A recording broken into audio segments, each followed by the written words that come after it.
Madison Square Garden. Of course. Completely understand that. Sure. It's actually one of the first times I've seen you take the first one off to a back-to-back. Usually you take the second one off. Is it because of the Garden, or is it because the Knicks is a more winnable game, or is it just we played a couple of nights before? I think it's the Garden. That's it. It's the Garden. I don't think there's anything else to it, because if there was a winnable game, it was yesterday. At least Knicks with no KD have all their guys. Yeah. Knicks are a couple games over 500.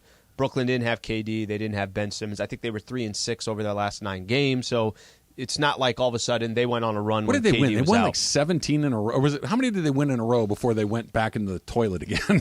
I don't know. They're a weird team. I don't know what it was. It was definitely double digits. For sure, double digits. Something out of 18. I don't think it was. I know they went on a streak where it was like 12, 13, I think it was like 16 that, to 17 something or like that. Yeah. So just to kind of go off what you just said, they're not in a position to. Bron takes a night off. I can't say anything because it's LeBron James. AD takes a night off. Listen, of course there were Laker fans, asking, hey, he had just taken off 20 games. Why is he taking this game off? By the way, I would even make the argument, let AD play yesterday and then have AD not play today. They're not going to play him in back-to-backs. They're not going to, because they are bringing him back from an injury. Sure. Darvin Ham said pregame, this was always planned. He's going to take one of these off. Would you rather split them up or just have them both off on the same night? Look, that's a good argument. Yeah. I would. I'd rather split them up personally. You would. I'll tell you why. Why? This is the only reason why. I think the Lakers have a legitimate chance of beating the Brooklyn Nets with Anthony Davis on the floor yesterday. They have a legitimate chance of doing it. I think we were saying yesterday, hey, it's 5-1 that they probably won't win this game. But AD's on there, it changes everything. The Lakers have played without Anthony Davis for a ton of games, and Bron has been the main player. And actually, a lot of those players are accustomed to playing without Anthony Davis because they've gone 50% of the season or whatever without AD. But we could just be – the Lakers could easily look at that strategy and say, we'd rather just have both of them and split these games. I was going to say, let's have one good chance of winning a game as opposed to 2 mediocre chances of winning a game, right? Fair argument. That's kind of the way that I look at it. If you said to me, you got a 40% chance to win here with one of them, a 40% chance to win here with one of them, or you got a 60% chance in this one and a 0% chance, I think I'll take the 60. Well, here's what's happened too. They're the only team in the West of all these teams that are trying to make the playoffs or playing. They got 28 losses. Nobody has 27 or 28. So there's actually a little bit of a cushion now between the Lakers and the Blazers, the Jazz, the Thunder. All those teams have 25 or 26 losses. So the Lakers are, whether you like it or not, they're moving in the wrong direction of the standings. And we'll see what happens tonight. Bron and Anthony Davis both in the lineup. You expect the Lakers to win, but you don't know. I mean, every single night, the Knicks are 3 games over 500. They're 7th in the Eastern Conference. It's not like they're 10 games below 500. No, the Knicks are playing decent basketball. They're average, and the Lakers are below average, and that's just the reality of it all. I want to go back to what you said a second ago. And I said this to you during the break, seeing LeBron James sit on the bench during a game, I get it.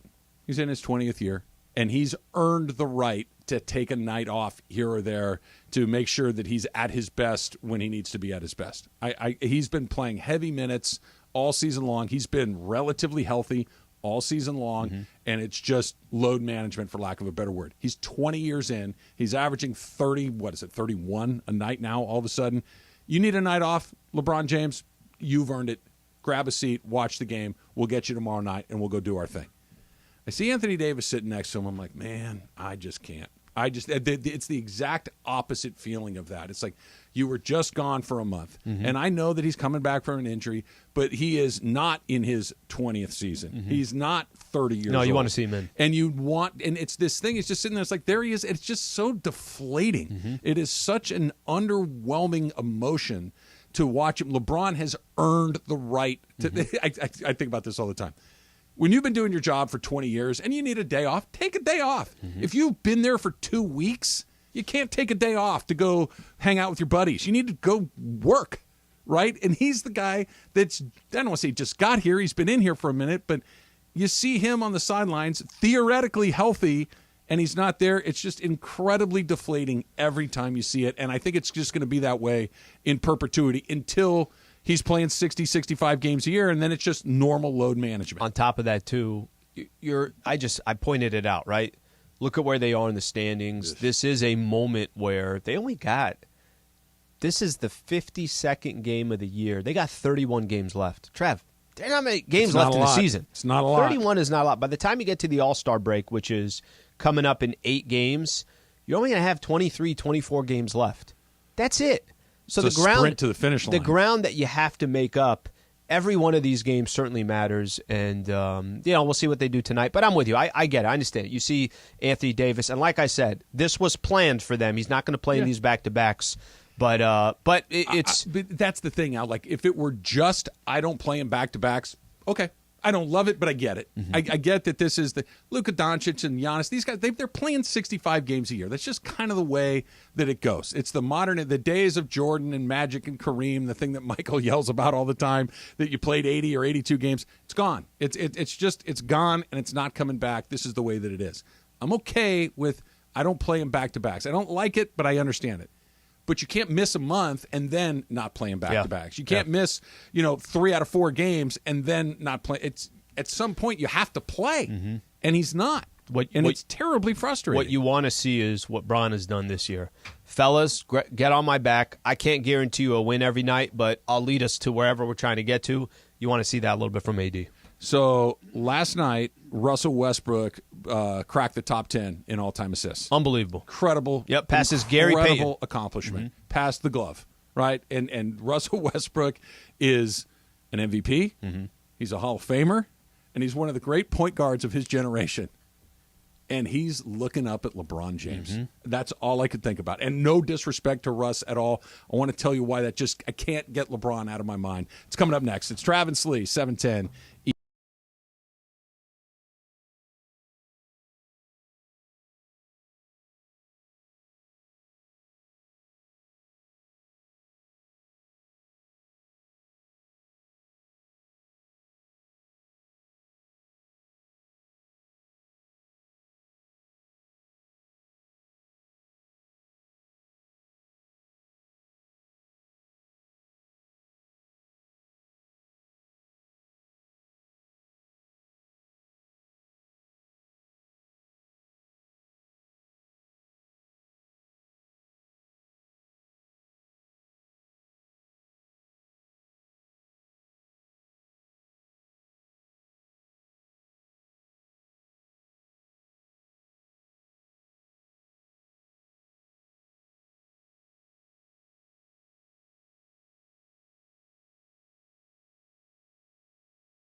It is the show that begins 9 hours of LA sports talk all day long. Each weekday, 10 a.m. to 1 p.m. This is Travis and Sliwa on 710 ESPN. So apparently I'm not the only one that's having weird dreams out there. Al, you ready for this one? Sure. This kind of freaks me out a little bit. This is from The guy was at the game with you and Garvey. No, that would be awesome. It's the guy Garvey kept going up to talk to, and you wanted to go to your seat. That would be awesome. That by the way, that means that we're supposed to be best friends. Trav, I was there.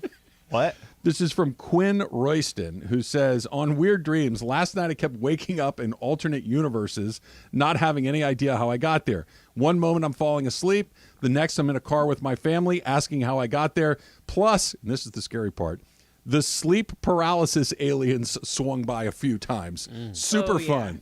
What is that? That sounds terrifying. So sleep paralysis stuff. Have you guys ever suffered from sleep paralysis ever? Yeah. What is it? I don't know. Maybe. I don't know. It's when you... So it's when it's only happened to be like twice. So it's when you're asleep. And, June 7th, 2004. Well, no, you do remember it. So you're sleeping and you wake up, but like you're asleep and you can't move yourself. So you're happened. Awake, yeah. But you can't move yourself, and then there is something in your room. So it's like not something an in my alien, a demon. Is it a raccoon? It's a lot of no. But Size this of is a like, clock pot. this is Like a dark figure. Yeah, it's a dark figure, a demon, alien, and it seems very menacing. And you want to move No, I yourself, think I but you have had can't. that. But you can't Have move you really? yourself. Yeah. And it's very scary. I don't want that. So that of the That not sounds being awful. able to move yourself, that definitely, when you say there's something in your room, I don't think I have the exact detail, but I kind of have like a vague of what you're talking about. Vague Right. understanding. That sounds awful. Yeah. It's absolutely terrible. You never forget it because it's like this is a thing that like this is like When does Marcus Morris show up? And Steve Garvey. he's actually the dark figure in the corner of the room that's scaring you. Just saying, I'll take my weird dreams with random sports figures all day. I don't want some demon in my room and I can't move. Sounds you awful. haven't lived until you. I get it all the time. I've just accepted the fact, and You it's get that all the it's kinda time? fun. Yeah. By the Probably way, I once like- a You're month. into dark stuff. You're into girls that love 16th century birthing but techniques. I like the acceptance of it because once you accept it, you're like, all right, What am I going to do yeah, about it? What are you going to do about it? No, not even what are you going to do about it. Well, what you are can you sage going to your do about it? room. Whoever's on the other side of the room. You can Sounds sage your awful. room. Who you says can I cleanse haven't? it. Ugh, yeah, I don't know. Nah. Just, By the way, I don't. Can we don't You're nest. lucky, change the Travis. You brought up the dream. Yeah, but I didn't know and there then the were dream got the I didn't tweet, know there were and then sleep the tweet demons. got. That sounds terrible. I just want to figure wait out for why tonight, Trav. Wait for I'm not tonight. even a Clipper fan and Marcus Morris shows up. That's what I'm trying to figure I out. just want you to think about this before you go to bed tonight and tomorrow night and the Taylor, you following bad night. guy over there trying to wish the sleep demons on me. Now I'm definitely gonna Everybody's have got it. to try it once. I'm going to have insomnia for the next 2 weeks. One more, Big E. So this is, by the way, kind of bummer, but it's also pretty accurate. So the Lakers, in need of wins, rest their stars against a crappy Jersey team, but definitely will play against a tougher Knicks team because they want the limelight of Madison Square Garden. Very Lakers. I don't have a great response to that. Do you? What if I say you're going to sit one of them either way? Mm-hmm. That you got the game on Saturday, they went to overtime, gives you an extra day of rest. But to be honest with you, I think they were going to play in Madison Square Garden, period. So I think what Big E is saying, I don't fully disagree with. Yeah. Because I think if MSG was the first of the two games, I think they would have played MSG and not played in Brooklyn. Yeah, they're going to play in the Garden. Look, there are two places in the NBA where if you are an NBA star, you Can want I to name ball them? out. Yeah, it's not Madison hard. Square Garden, Yeah. Smoothie King Center, Obviously. in New Orleans. Obviously. What else would it It have is been? still my favorite. FTX Arena. It is still my favorite name. The Smoothie King Center Arena. Is the sleep train thing in Sacramento, is that still called that? No, That was they a got long rid of time it. ago. They got yeah, rid it was of a long that? time. We're I at think Golden it was One Sleep Center now. Train. Golden it was One's- Arco. Remember Arco Arena? first. Then I think Sleep Train. and Arco's now a it's gas station like they exist. Not a smoothie thing in a strip mall. Like, Okay, gas don't station. bad at least, talk Smoothie King. At least gas stations have like good spots. that's it's a funny. gas station. I Everybody. wish I was on that pitch. Guys, we got it. Smoothie King Arena Center facility. blueberry blast is coming too. Crypto.com is a lot better. Yeah, well, Crypto.com is a terrible name. It Well, is. yeah, I don't think It's a terrible name. I was putting crypto on the top of the list. I was just more pointing out Smoothie King Center. But look, it's Staples, they sell pet highlighters and notepads. Yeah. So I mean, when you really and get down everyone to the was end so of it- passionate about that one. Look, I like a nice office supply place too. I need a new chair. I know where to go, but it's I'll never go to that arena again. It's never the same. They should have My shopped man, at Staples more. They literally were selling file cabinets there, and I don't even know how many there are left. It's not like it's War Veterans Memorial Stadium where we honor the dead of former American wars. It's Staples Center, man. Staples Center. You can buy licorice on your way out. They got candy right there after you got your printer. Exactly. Exactly. You need toner and licorice. We got you covered. It's the one place you can get both. I was so passionate about that. It's pretty funny. Russell Westbrook broke into the top 10 in all-time assists. Yeah. And By the he way, just passed for a Gary quick Payton. second, top 10 It's amazing. all-time assists. Yeah. And Russ just cracked that top 10. That's an unbelievable accomplishment. Towards the end of a Hall of Fame caliber career, Russell Westbrook's going to the Hall of Fame. He's an MVP. He averaged a triple-double. He's a point guard. He's one of the great point guards of his era. Maybe slightly non-traditional, but I agree. he's in the top 10 of all-time assists. And what an amazing accomplishment. And I'm reading it. I seen it last night, and it's like, okay, that's pretty cool. LeBron James, who is not a point guard, who will very soon, in the next handful of games, become the league's all-time leading scorer. Yep. He will have scored more buckets than anybody else. Has more assists than Russell Westbrook. A lot more. He's in the top. He's going to pass Mark Jackson and Steve Nash here. Could happen as soon as tonight. Yep. If he gets 8, he'll jump over 2 more guys, and he's inside the top 5. LeBron James. So can I give you? Let me He's give not a it. point guard, well, Al. let me give another perspective to this. Okay. So last week, I think it was Friday night. You mentioned you and AK Andy Kamenetsky were. Yeah. So last Friday night, AK and I were doing the Spectrum show. Okay. Right. And one of the questions was, give me a stat that is just kind of mind-boggling about LeBron James. Yep. And AK said, let's not overthink this. He's about to break the record for most points scored. Sure. And my response was, you're right, that is the one. But can I tell you what happened 2 months ago? LeBron passed Magic for all-time in assists. Magic Johnson. So in the same year that Bron is going to pass Kareem in points, he's going to pass Magic in assists. When the dust settles and it's all said and done, he'll be number 1 in points. By a he'll mile. be By a top mile. 4 in all-time assists. And I don't even know where he is in some of these other stats, rebounds, minutes played, all that stuff. But it Steals. seems like every day he's like, he passed Hakeem here. And remember what? I just go think of all-time three-point shooting. Think of all these players. That, to me, I'm with you. That I paused for a second on that one, and I'm like, no, these don't add up. They don't. You're not supposed to be. Go look at these players that are top 10 in all-time assists. Do you know how far away they probably are from all-time points? It's Go look at all-time points. Do you know how far away those top 10 are from all-time assists? Yeah, where's Kareem on the all-time assist list? Not top 4. He's got 98 total. Right. Emily and I were talking about this morning, and you just mentioned what you guys were talking about on the Spectrum show. You could say, and by the way, 877-710 ESPN, go ahead and get in on this. What is the thing you think of first when it comes to LeBron James? There are 30 possible answers, and they're all good. There is no right or wrong answer to this. It could be the points. It could be that he's top 4 in assists despite not being a point guard, despite being a wing player and having the most points. It could be, Emily said this morning that when the first thing she thinks of when she thinks of LeBron is the 3-1 comeback against the Warriors, where he led the series in everything. Pick a category. Yeah, it's LeBron James. And on one of the best teams, against one of the best teams of all time. Yep. And coming back from a 3-1 deficit. And that's a great answer. And that's probably number 12 on other people's lists. And it's a great answer. I don't know if Jordan is another guy. We have a bunch of different memories and all these things. But LeBron fits into so many different categories. And because he's still playing, like you said, he's going to become the all-time points leader here in a couple of weeks, right? Or if not sooner. He's going to put that record so far out of reach that somebody is going to have to come around like Luka and play 25 years to catch him. That's what LeBron's going to do, and even it's just not going to happen. We don't appreciate it, and it's only when you see a Westbrook number, or he passes Magic Johnson, or he does this or does that, you say, "Wait, that doesn't even add up. And last night was one of those nights. When you brought it up, I wasn't sure the angle that you were taking about Russ, Gary Payton getting to top 10, but and I had seen it yesterday when they said they had Gary Payton on the list, or Russ passing Gary Payton. I'm doing the postgame show, and I'm looking at Bron, and I already knew Bron was top 5 or top 6, wherever he is right now. I'm like, wait, he's only 7 assists away from Mark Jackson and 8 assists away from Steve Nash. I'm like, all right, so he's going to pass both of these dudes tonight, probably in literally the same night.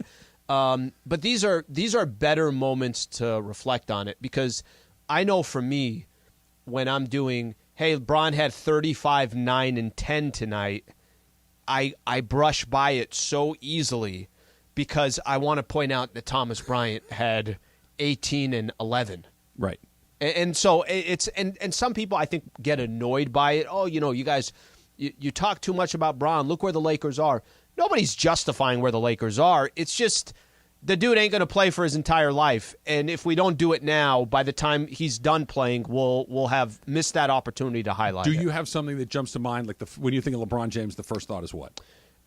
I think of his style of play. That I just think of, he's a version of Magic Johnson in Karl Malone's body. He's a facilitator. He makes the right basketball play. That's what I think of. It's a great answer. You can even go like individual stuff. Yeah. But I just think of him overall, and I'm like, what is this? And that's, I've said that before too. He's a combination of Magic Johnson and Karl Malone and Kareem Abdul-Jabbar. He's not the 7-footer but he's going to score like Jabbar. He's going to score he's going to score like nobody else. He's going to do that more. He assists like Magic. He's built like Karl Malone. He's fast like John Wall. I mean, it's just this incredible combination of things. For me, it's just his unbelievable consistency and his steadiness when it comes to, I play every night. Only until the last couple of seasons has he been a little bit more strategic about missing some games. He's in his 20th year. It makes perfect sense. He basically played every night for 15 years. That's insane. And almost 3.5 seasons of playoff games. Yes, that he's really never had that thing that just, okay, he's done for 3 months, 6 months, whatever it is. He's been incredibly durable to do that. Yeah. No, we got the gods at bay. We knocked on the table. Yep. But for me, helps. that's what it is. That's what it is. Just that unbelievable consistency. We got some fans that want to get in on this. That's coming up in just a little bit. But coming up next, it's Hey Did You See with the Raccoon Wrangler, Taylor Smith. It's Travis Lee, 710.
is Travis and Sliwa, and it's time for the segment we do around this time, 10:40 a.m. on Tuesdays and Thursdays. Hey, did you see that sky today? Did you guys see that?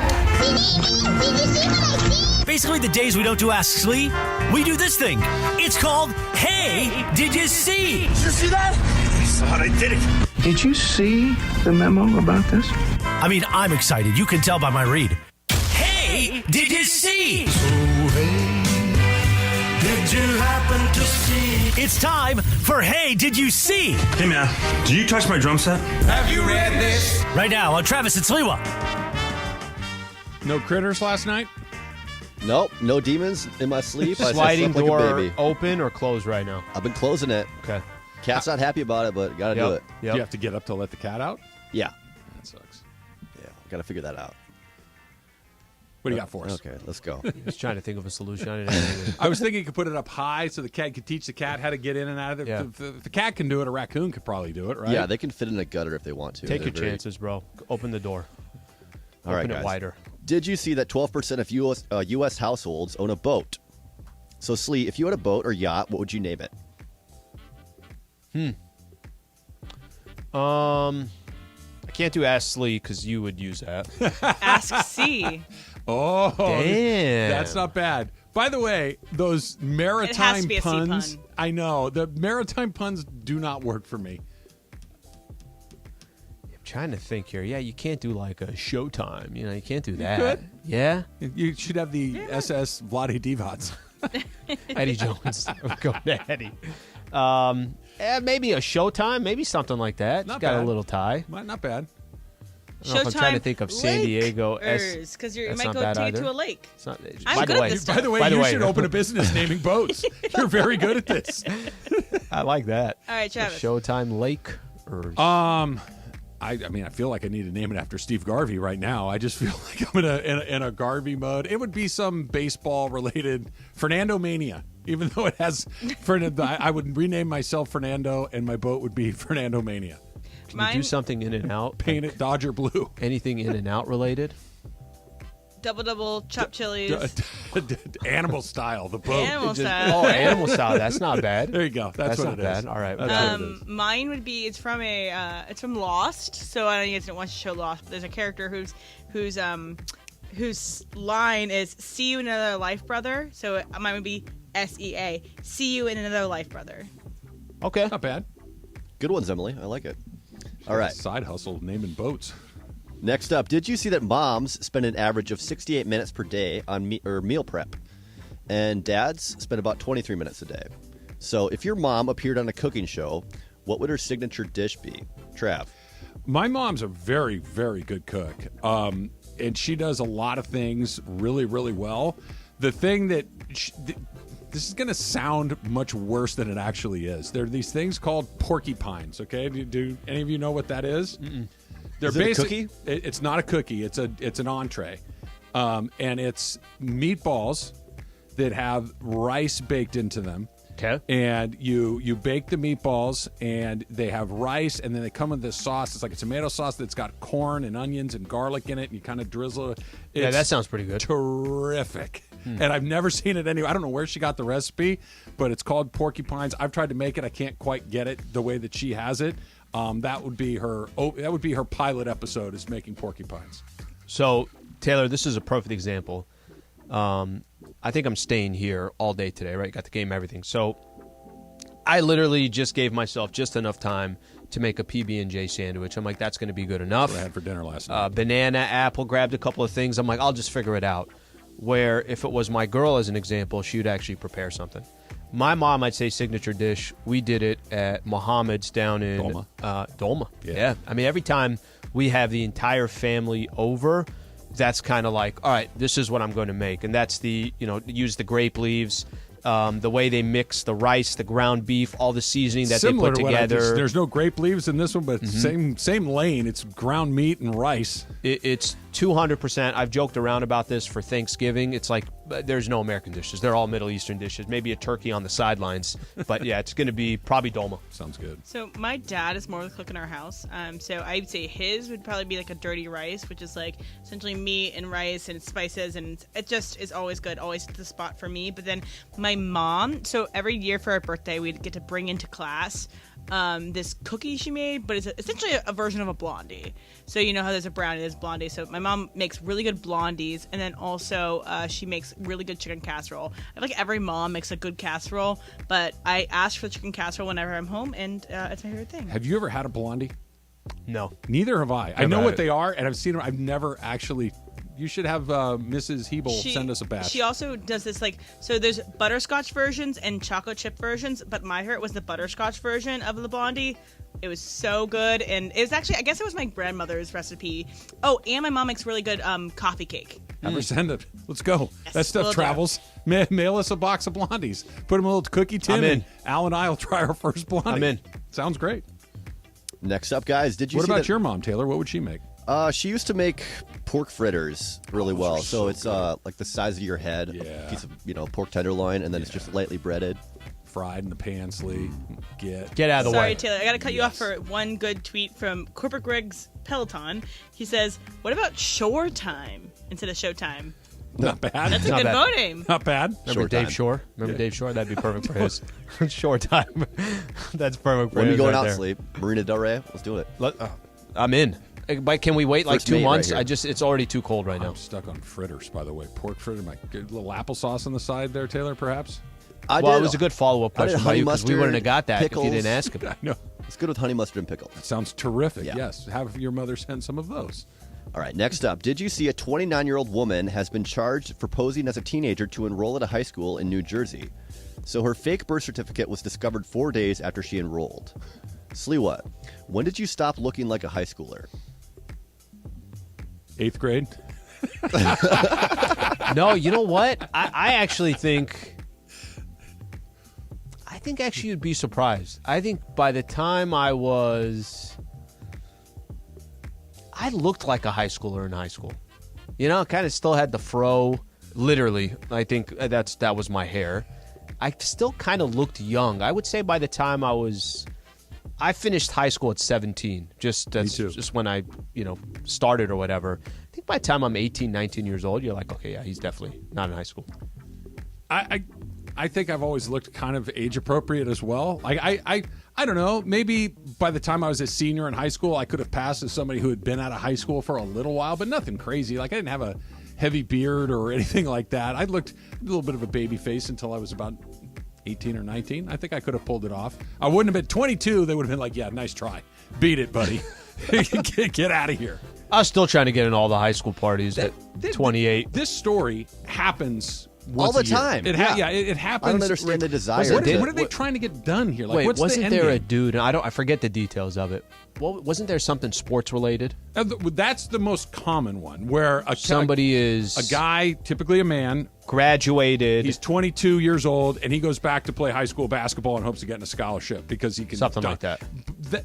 I get the end game to that, right? Yep. That I'm trying to get but the people that could just go back to rerun high school as a 24-year-old, like, what is the end game of that? What are you trying to I think accomplish? this lady was an immigrant. Maybe she just wanted to go get an education. Oh, I have no idea. That makes more sense than I don't just know. wanting to go to the prom again, wanting to take English lit. I don't understand. Go learn an instrument and band or something. I don't know. Right.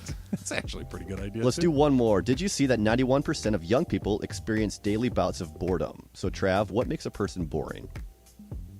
Not having a lot of different things to talk about, right? You don't need to know a lot about everything, but Yeah. you should be able to dip your toe in a handful of different things.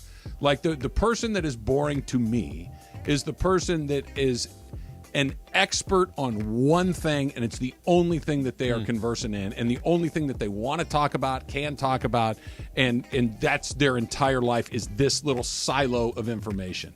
That's boring to me. If you got a little bit about a lot of different things, that's the person that I want to talk to. For me, if it's the same conversation, like if I'm having the same conversation with somebody, I'm just use that as an example. Somebody wants to complain about something, and they're always complaining about something. And every time you have a conversation with them, you already know that that's going to be happening. I don't know if boring is the perfect definition, but the expectation of already knowing what's coming, there's some disinterest there, which I guess is defined as boring. Emily? I don't know if it's one specific thing. There are a lot of things that I think are boring, but I don't know if it's one. I can't put it down. You know what? This is the opposite. So maybe if not have, but somebody said, "Oh, it reminds me of the time when." I like that, like when it's just, "Oh yeah," and it just stops like that. That's dude. Have you not lived a life? Have you not gone anywhere? Have you not There's done no anything? conversation back and forth. Oh, Yeah. it reminds me of the time when I was in Chicago and we ended up at this and this happened. Oh.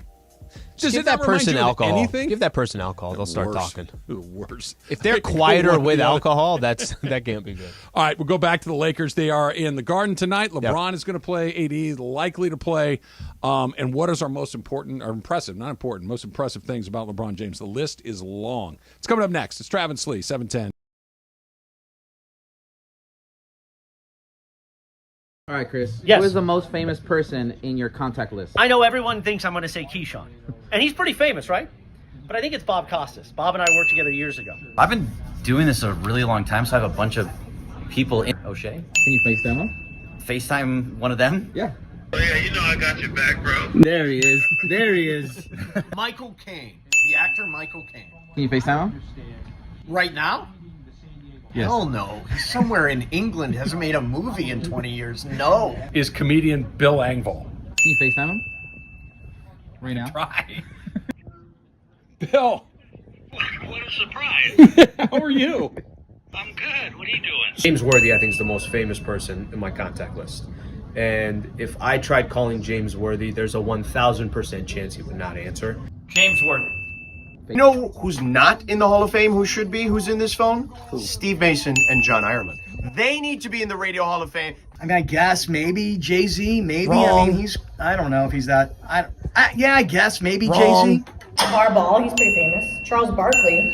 JB Smoove. Kyrie Irving, he's definitely changed his phone number since his Cleveland days. Well, that's easy. It's Magic Johnson, but the problem is he keeps changing his phone number on me.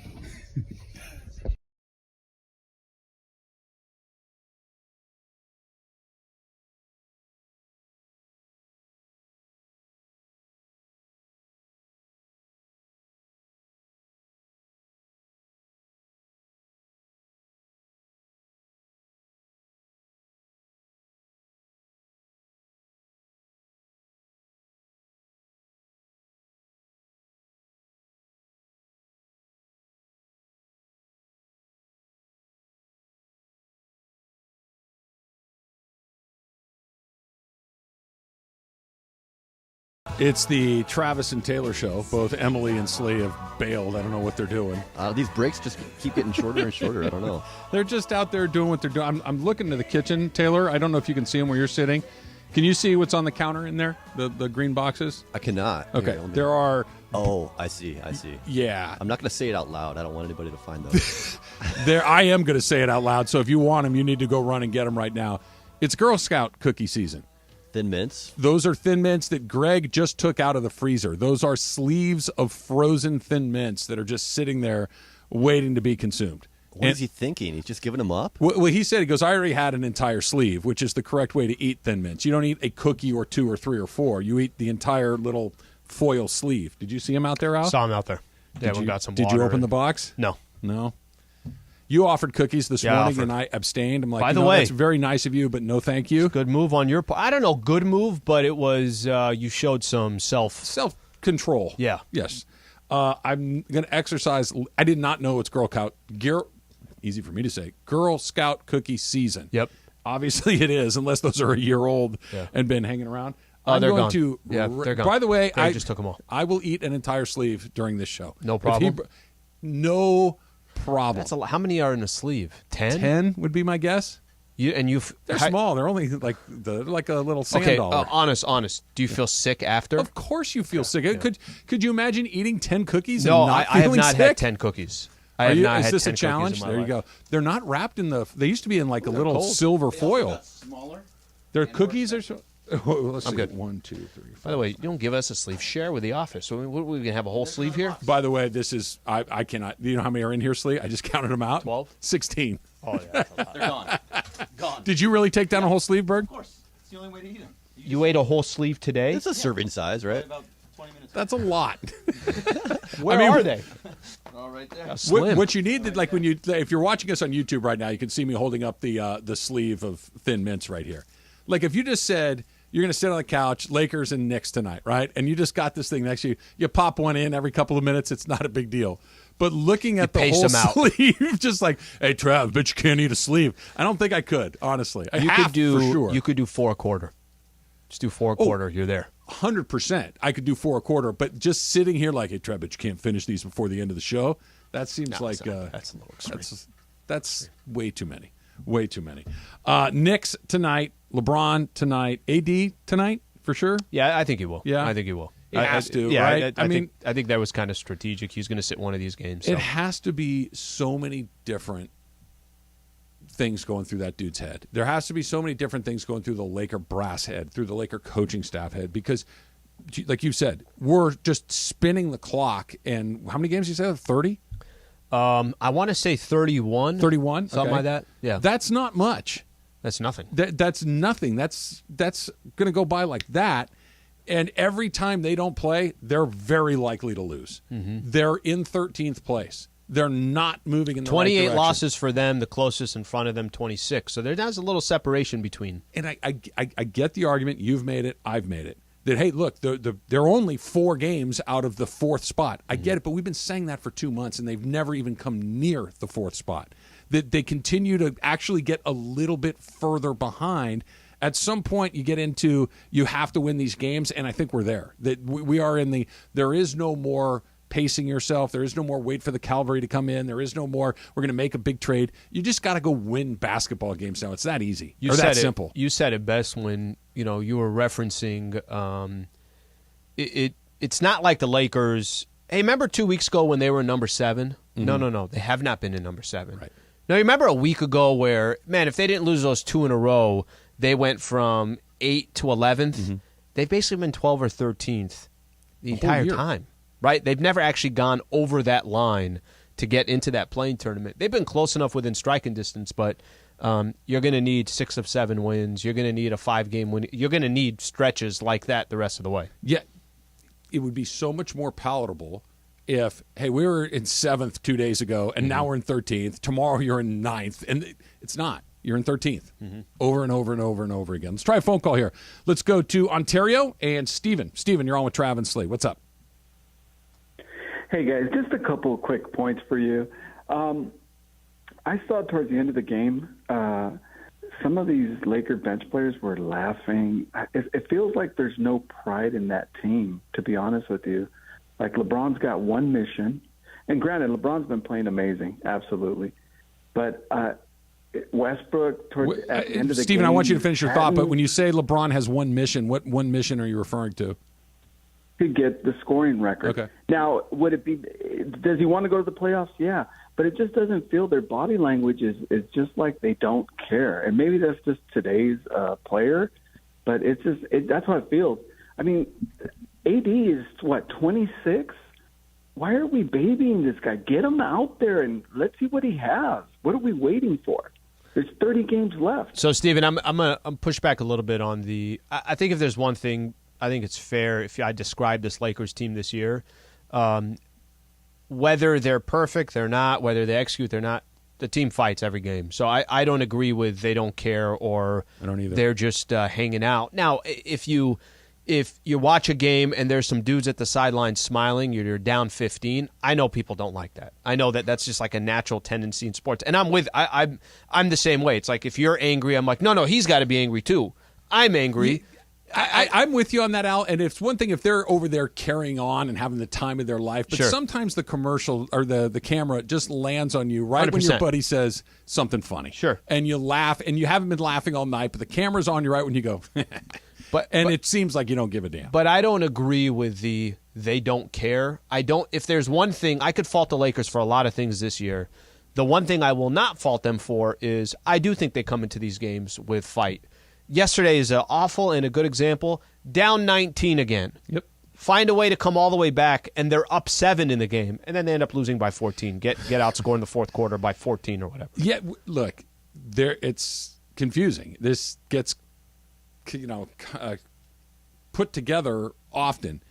Bad doesn't mean you don't care. Bad means you're bad. And the Lakers so far this season have been bad. It doesn't mean you don't care. It means you don't have a good team. It means that you lose a lot. They're competing. I'm with you. I have very rarely watched them just kind of go through the motions. And I think it's a great testament to Darvin Ham. I think that there are things that you can be critical of him in his first year, namely his end-of-game sequences, I think, are over the map. I don't think that they're good. But I don't think you can criticize this team for effort. You and I were saying it last year, Al, when they went on this road trip. I said to you, I wouldn't be surprised if Frank Vogel doesn't come back.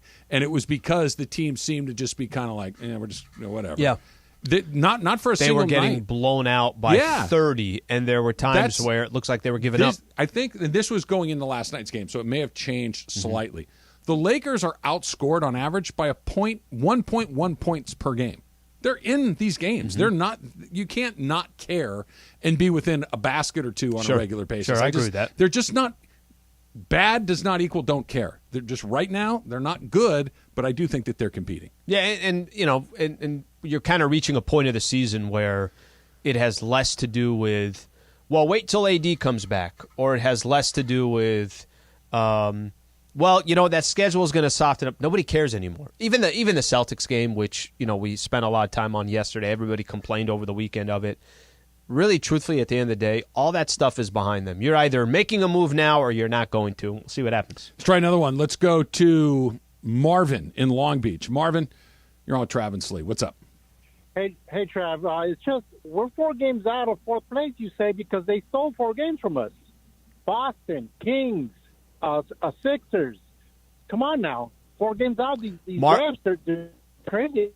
Was that Marvin? Yeah. Marvin, let's go on the same games here. So did the refs screw the Lakers when they gave up a 17-point lead to the Pacers, or did the refs have anything to do with Anthony Davis missing 2 free throws against the Celtics or missing a free throw against the Philadelphia 76ers? Did the refs have anything to do with Darvin Ham not fouling Luka? I mean, if we're going to literally sit here and say that the Lakers are out of the playoffs because of the referees, we've already lost. Yeah. We've already lost. I mean, the refereeing this season has been all over the map. The Lakers have been on the wrong side of it. And very obviously Saturday night was the best or worst, however you want to phrase it, example of them getting the short end of the stick. The Lakers are not 23-28 because the referees are screwing them. AD's missed 50% of the season. They've been in positions they could have won games that they didn't. And have the referees in certain key situations have screwed up? They have, but that's one chapter of an entire book. Yeah, look, this is such an oversimplification, but it's also more or less true. Good teams find a way to win games, and bad teams don't. That's how it goes. When you those teams, well, the Celtics always get the break, or back in the day, the Lakers always seem to get the break because they were really good. Yeah. Because Shaq and Kobe and Robert Horry and Derek Fisher and all of the guys that they were really good. Magic and James Worthy, Michael Cooper, Kareem Abdul-Jabbar, they're really good. Larry Bird and Dennis Johnson and Kevin McHale, they're really, really good. Michael, they're good. Okay, it's not just that the refs give them everything. No, they're really, really good. Mm-hmm. And do they get one every once in a while? Sure. Bad teams find a way to lose close games. Good teams don't. It's really very, very simple. And football might be the most obvious example of this, that if you get down in a close game and you got a team that usually wins and a team that usually doesn't, I know how this game, if the Chiefs are playing the Bears, even if it's a tie game with 5 minutes to go in the 4th quarter, I know who's going to win that game. Because the Chiefs win that game and the Bears don't. We use that example with the Chargers. Example. There's certain teams that just kind of creatively find ways to lose. I understand. You know what? More I think about it, I'm with Marvin. I understand the desire to want to say, the reason we're not where we want to be is because of an outside force. I understand the impulse. Everybody likes to blame somebody for something. Fact of the matter is sometimes you're just not very good. It was kind of funny yesterday, pregame. Darvin Ham was asked about the Celtics game. This is pregame of the Nets game. And his response was like, guys, are we not done with that? Like, I love how he had so far turned the page on that game. He's like, that was 2 days ago. I don't want to go back to that game. That is over. And I just bring that up because if you keep thinking about what has kind of happened in the past, you never could help correct where your present is or where your future is. Kurt and DeMarco are probably so sick of me saying this, and Emily has probably heard me say this 10 million times. I think that other than just bigger, stronger, faster, put that aside, the thing that athletes, coaches, I'll put them in the same boat, are better at than Alan Sliwa, Travis Rogers, everybody else. They don't look back. They don't look forward. What do you got today? What do we need to do today? I'm going to compartmentalize. Celtics thing is over, brother. It doesn't matter. Whatever's coming up when they got to go to Indiana here in a few days. I got to deal with the Nets tonight. I got to deal with the Knicks tomorrow. I can't be worried about the things that have already happened or the things that might happen. They're better at that than the regular period because that's all I do is think about what's coming up next. I can't stop thinking about what's coming up next. I walked into a trap yesterday, and I always do it in the pregame show, right, where I recap the last game. Okay, this is what happened in the last game. So by the time Michael and I are talking, I'm like, all right, Michael, help me out here. What happened? He said, are you still talking about that? I'm like, oh, my bad. He's an athlete. Yep, my bad, Michael. That's what they do. They turn the page and they move on. One more quick one here. Let's go to Corona and Andy. Andy, you're on with Trav and Slee. What's up? Hey, guys. How's it going? Great. Good, man.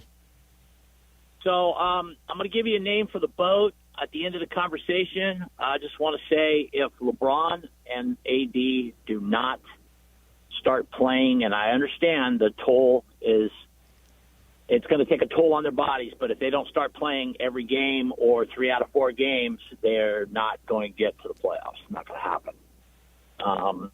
And the name for the boat, one word, in memory of the greatest, Mamba. I'm out. There you go. Fantastic. Thank you, Andy. Right there. Yeah, there we've got some very good boat names on Twitter. A lot of Sedale threats. Sedales are coming in. The Seadale. Yeah, that's good. Seadale treat. Yeah. Sailor Swift. Sailor Swift. Is that yours or is that a Twitter? That was Somebody someone else, tweeted at me about that. Sailor Swift is tremendous. Yep. By the way, if Eric she doesn't Steven. have a Sailor Swift boat in her, Taylor probably named her Armada? boats after her cats or something like that. Sailor Swift. Like I kind of want good. that. Very Sounds good. pretty good along the way. Clayton Kershaw said something that I like, that I don't have an answer to, and I'm pretty sure he doesn't either. It's coming up next. It's Trav and Slee, 710 ES. Hey, Laker fans, John Ireland here. Have you downloaded the new ESPN LA app? You got to get this thing. It's great. You can get Travis and Sliwa, Mason and Ireland, Sedano and Cap, and all of our Lakers talk with Slee right in the palm of your hand. You're just one tap away from everything Lakers. You could even win Lakers tickets. React to the Lakers on ESPN LA app. Download the new ESPN LA app in the App Store or on Google Play. 1, 2, 3, 4. 1, 2, 3, 4, 5, 6, 7, 8. There is no mistake. There's no mistake. There's Mistake. The mistake. Come on. Seriously. The. Well, that's right here. It says mistake. Okay. There's a mistake. No! I'm an idiot. No, I cannot find Something here. Double the. Son of. I don't see it. No. There's a mistake on this page. Yeah. Oh, there's 2 thus. There you are. Yeah. All right. Yeah. You beat Slee. Yeah. No, I can't find the mistake. Look at the words. Can you? Still don't see it? You find the. Yeah, there's 2 thus. You find the mistake. God, I feel dumb. Oh, DD? Yeah, It's double DD. Am I the only one that got it?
So if Greg would have come in here with Samoas or any other kind of cookie, that would have gotten me in the trap. But Samoas are my I'm favorite. I'm Those not are a great. Thin Mint gal. I don't get into the Thin Mints. More for me.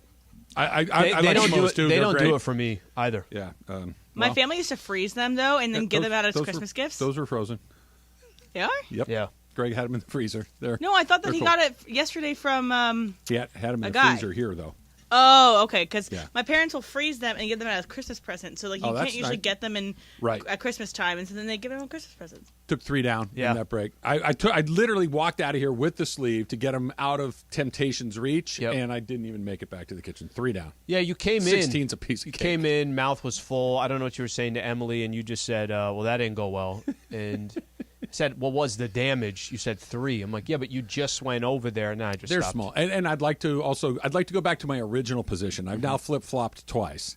I originally said I could take down a sleeve, no problem, and then I counted out 16 cookies. I'm like, I don't think I could do that. I could do it in a blink of an eye. No problem. Blink of an eye. If there was a carton of cold mind over milk matter. around here, I would go through a box, which is a double sleeve. Emily, do you ever have milk with cookies? Okay, so I will put milk in my coffee. I had milk in my cereal today, but I now have milk with Oreos occasionally. Yes, I'm Okay. not All right. anti-milk. Okay. I'm just anti a glass of milk by itself. That's Sounds disgusting. a little That's anti-milk. that's Sounds a little psychology. anti-milk. I do not accept your platform as Yeah. being anti-milk. You are Yeah, you are an anti-milk. Yeah, you're an anti-milker. She's against big milk, which is what it is. I just think you have to be more specific with the situations you put your milk in, and I also like only certain types of milk. I like this like red packaging, the organic milk, vitamin D milk or whatever. And that's tastes the Vitamin best. D milk. Yeah, That's basically cream. yeah, essentially because it tastes good. You have to yell Sorry, at him. I you just have to- blew every mic out. I'm sorry just- to everyone listening. He was just saying Over that it milk. was like cream. It's just really thick, heavy, Never heard her yell at you. heavy duty milk. Hey, So, you sorry. know, just That was the soft spot. It's can her tell version you of about stretching. certain things. Yes. Don't ask me about milk, please. Vitamin D milk, my God, that's It like tastes drinking good, a bucket okay, of guys? cream. I'm not saying it doesn't taste good. Why not just drink cream at that point? Well, then the cream's too thick. This is not as thick. Bro, she's got it down. Don't But give her low-fat suggestions milk for is it. essentially water. Why are you going to drink it? Why just drink water? First of all, my fault. That's on me. Exactly. That's 100% on me. When you drink a Should've glass of brought it milk, up. what kind of are you doing? Non-fat? It's 1%? funny at my parents' house. They will swear by this, and it is what it is. Everybody's got different this that. They have whole milk. That's what they have. They have Vitamin whole D, milk. whole milk. They have whole Emily, milk. the Emily Hebel milk. Right, because it actually tastes like like milk. Like it's actually it's milk. I'll do low fat or I'll do non-fat or something like that. And plus all the other almond milks, all that stuff all doesn't bother me. I agree with you. I agree too. For the podcast only. cut it. We should sit over here for the rest of the show. We should move to. I feel like she's getting a little. Taylor, you grew up on not a dairy farm, but a farm. No. Did you have all varieties of milk? I don't like milk. It's made to fatten Even calves. as a kid? It fattens calves, so I don't want to drink that. I don't know. It's not that great. Yeah, because you don't drink a glass of milk. Drinking a glass of milk is crazy. But don't you have if you're having not gonna Oreo yell at cookies? you about it, but if but- you have just out of curiosity, if you're having Oreo cookies, Typically right? not. I typically don't have milk with cookies. But you said But if you I will- did have it, it would be fine. So you would have a I would glass dip of it, milk. but I wouldn't drink it.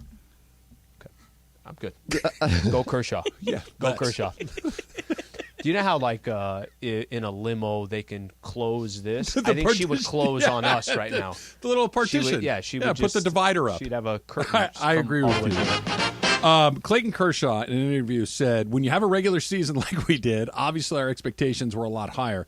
With that said, playoffs are pretty much a crapshoot sometimes. It's not always once you get in there, you're going to win just because you think you have the best team on paper. He went on to say about this most recent season, that one hurt. It hurt. No fun to lose. It was no fun to lose to the Padres. Hopefully, all of us will spend a little time reflecting on what went wrong, what we need to do better, and how we can make this team get over the hump, because obviously the talent's there. We have the pieces. It's just a matter of being a better team and how to do that. I've been thinking about it a lot, and hopefully guys have been thinking about it a lot. They're in such a weird spot because they've been, if not the best team, one of the best teams for the better part of 10 years. Mm-hmm. And they have a COVID season World Series to show for it. And I don't say that to minimize it as less than. I'm saying it's different than a 162 game full boat playoff schedule, everything else. Fair. It's just different. Yep. I like that answer. I'm tired of hearing it's a crapshoot. We know it is, but why do you never hit your point? Why are you never hitting your numbers when the Nats do, when the Astros do, when all of these other teams seem to find the Braves have done it? Why do you always crap out when other teams cash in? Okay, it should 10 times in a row. You would think it would hit at some point more than in a COVID season. That part I'm tired of hearing. The part I do like is I've spent a lot of time thinking about this, and I hope everybody else does too. Because I think that's the only powerful quote. It's the only thing, Al, that I think this team can do. They're going to be really good again. Are they going to win 111 games? Almost certainly no. Right? Are they going to win 100? Maybe, but probably not. Not as good as the Padres are and some other improvements other places. But they're going to win 90 plus. They're going to be in the playoffs. I'd be shocked if they weren't. Why don't we advance? That's the question. Andrew Friedman, Dave Roberts, Clayton Kershaw, Freddie Freeman, Mookie Betts, all of these guys that have been there, and Kershaw the most because he's been there the most. Yeah. Why not? And figure out what's missing and try to address it. I don't know what it is. I've been thinking about it as well. I don't know, but I like that they're stewing on it. I've been thinking about it a lot, and hopefully guys have been thinking about it a lot as well. So you got pretty much everybody back. Only person you don't have back. Well, I mean, let me kind of rephrase this properly. There's a lot of key pieces that are still part of this team. I know Trey Turner is with the Philadelphia Phillies. Justin Turner we talked about last week, and hey, could they have brought JT back? And then we obviously already know Cody Bellinger is where he's at. Tyler Anderson, another one. But I think for the most part I named the three that I should have named. Nobody has a solution to this. Nobody has the answer to it. So this is the one thing that's unique about the Dodgers. In most sports, you can say, guys, we didn't win this year because we were missing this, right? And I think in baseball, or at least in the Dodgers position, I could say guys didn't come through in the clutch, but those why? same guys were coming through during the regular season. So can I really identify what exactly it was that the Dodgers didn't have? What year is Kershaw now?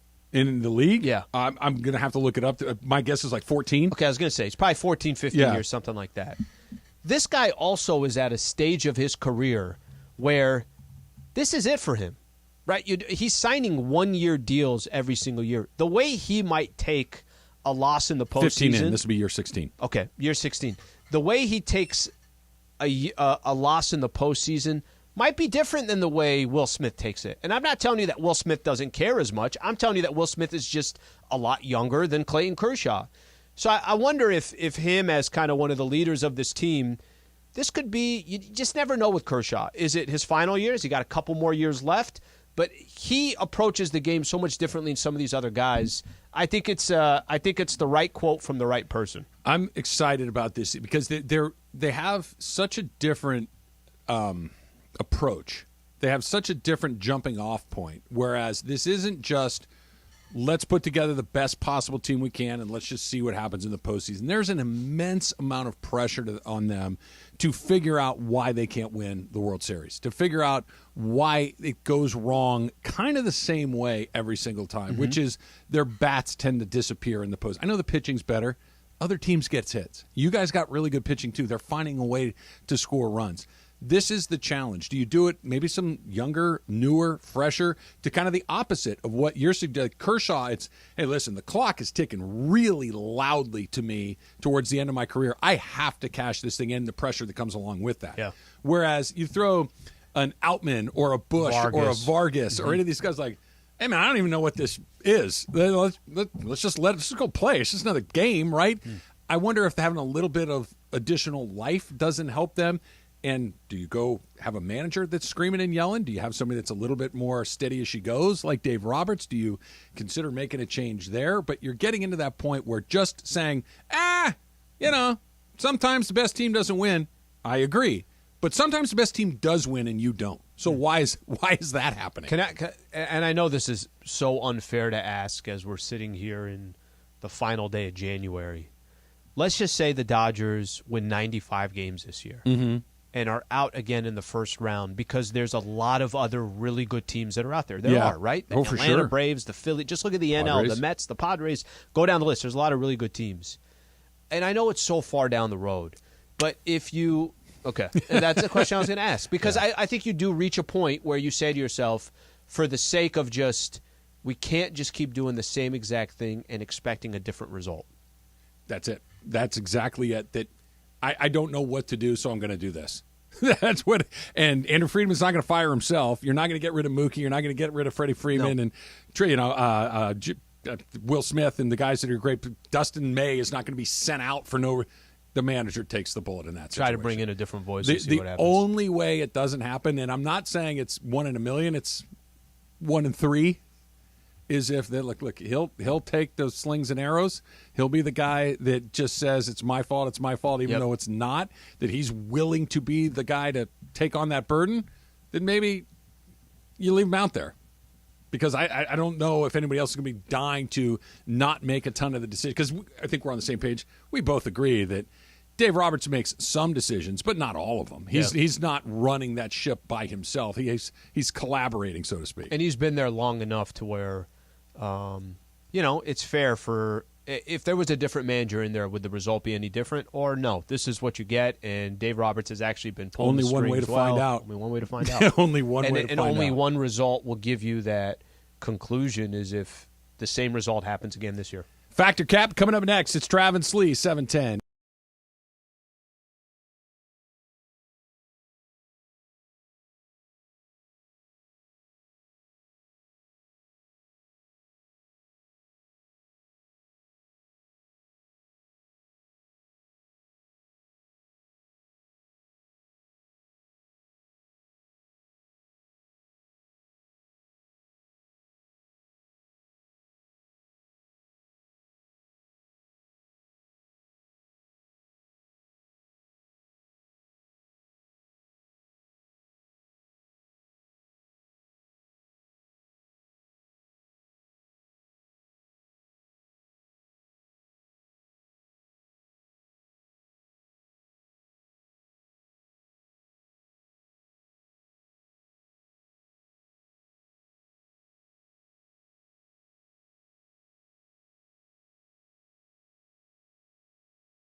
to find like a normal. Your reaction to that was disproportionate to the topic.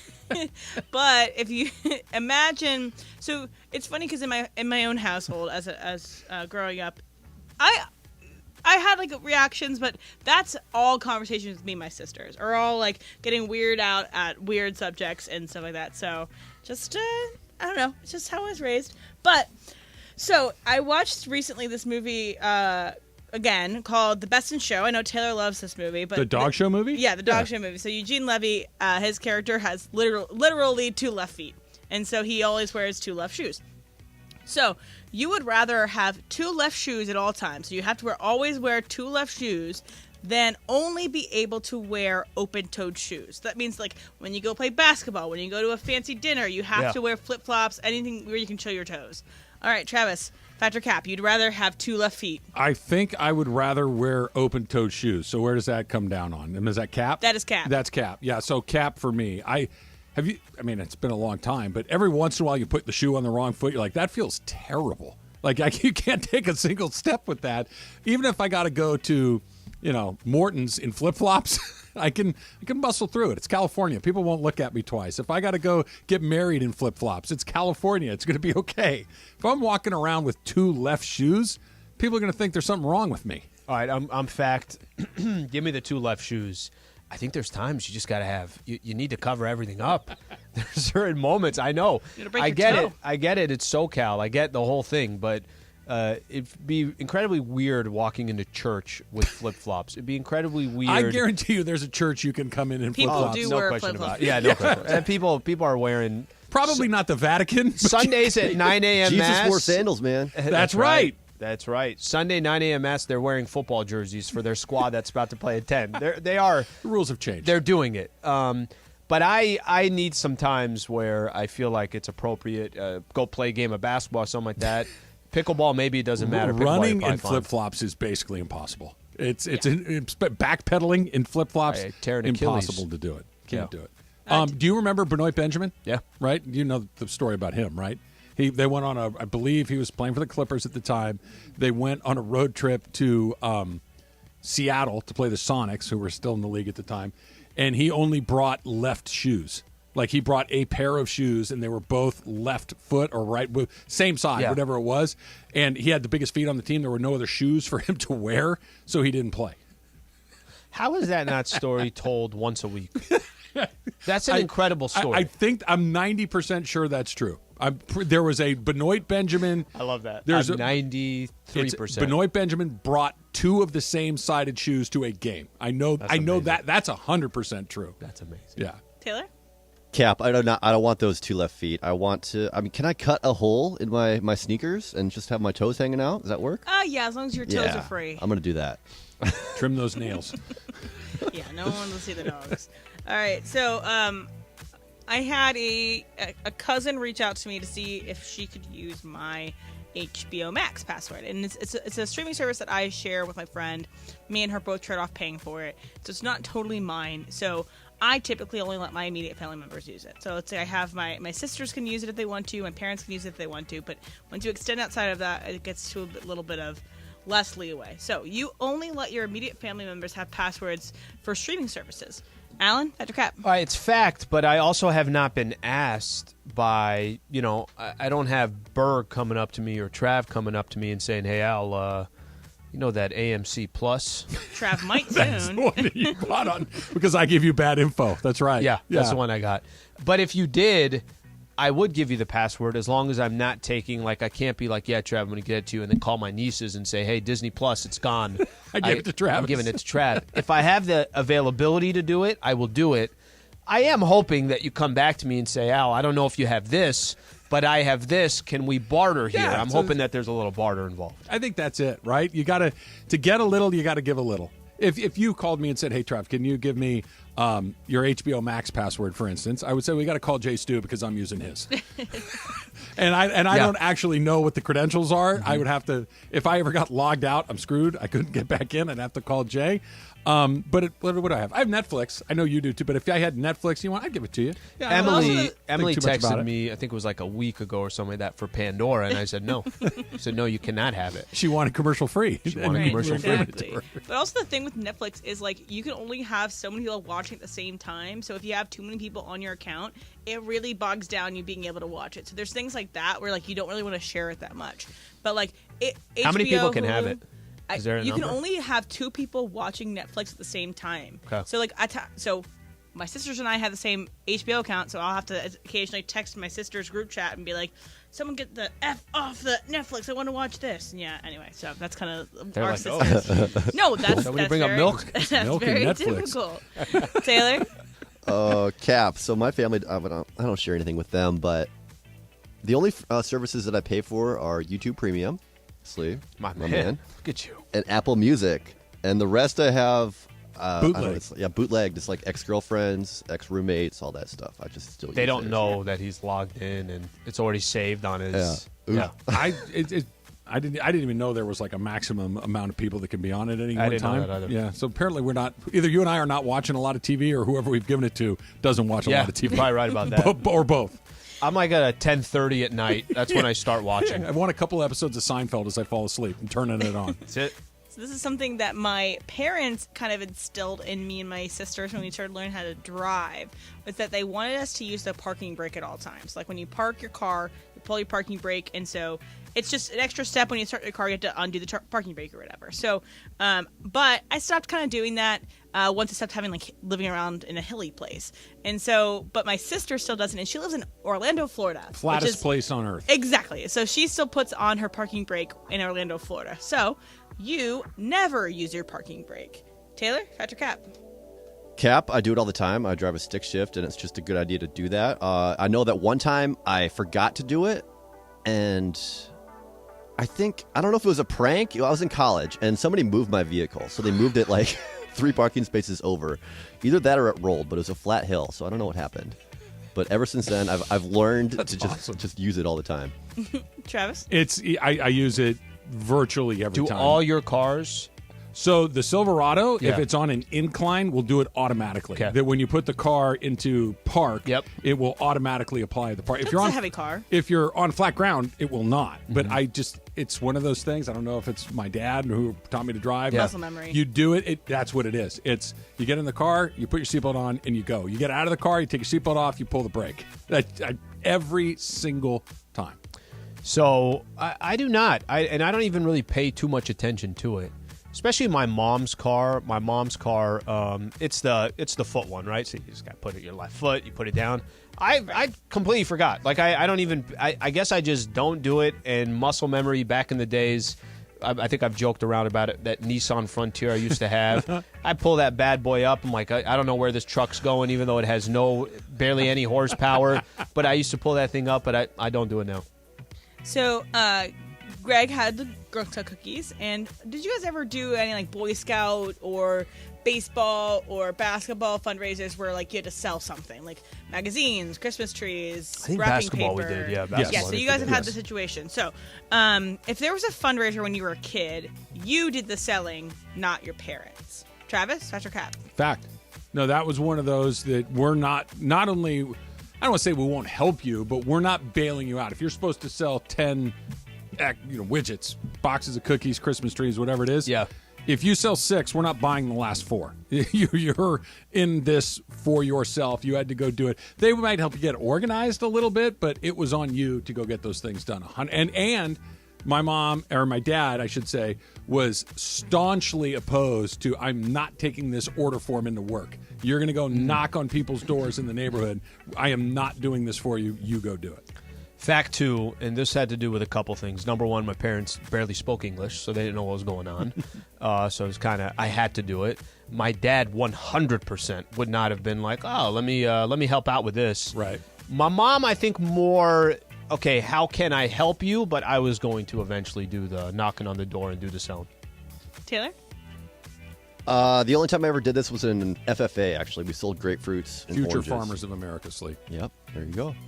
We sold grapefruits, oranges. I was not good at it. I think I sold 2 boxes, but my parents did not help me out. Wait, Why were you selling grapefruit and oranges in Iowa? I have no idea. Well, it's the winter time. It's hard to get those items. Oh, so you would get them from somewhere else? Yeah, and get you them would from somewhere else. Okay. It's like a black market thing. That Well, I was thinking like he was if getting you grew up everything. in Florida, Yeah. grapefruit and oranges make a ton of sense. But Right. in Iowa, I'm We thinking weren't picking them. soybeans and corn. Taylor, how did you say how old you were? How old were you?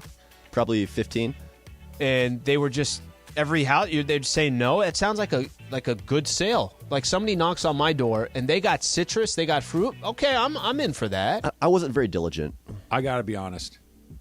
I don't know if there's ever been a kid that's knocked on my door that I haven't bought something.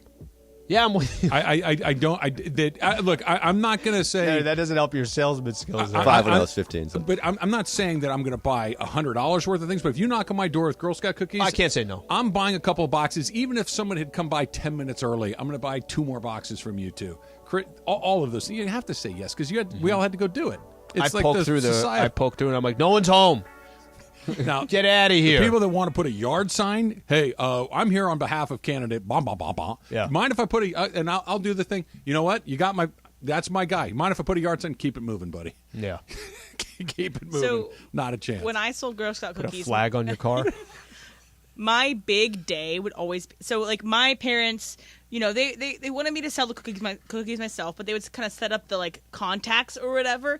But my big sale day was always Super Bowl Sunday. So we would go to these big Super Bowl parties with like tons of people. Oh, you and were I just- would walk around, and then they also wanted me to really sell them on each cookie. And so I'd go around and I'd sell tons of cookies, and I always sold the most of my troop. At halftime, she has a presentation. Guys, thank you all for being here. I greatly appreciate it.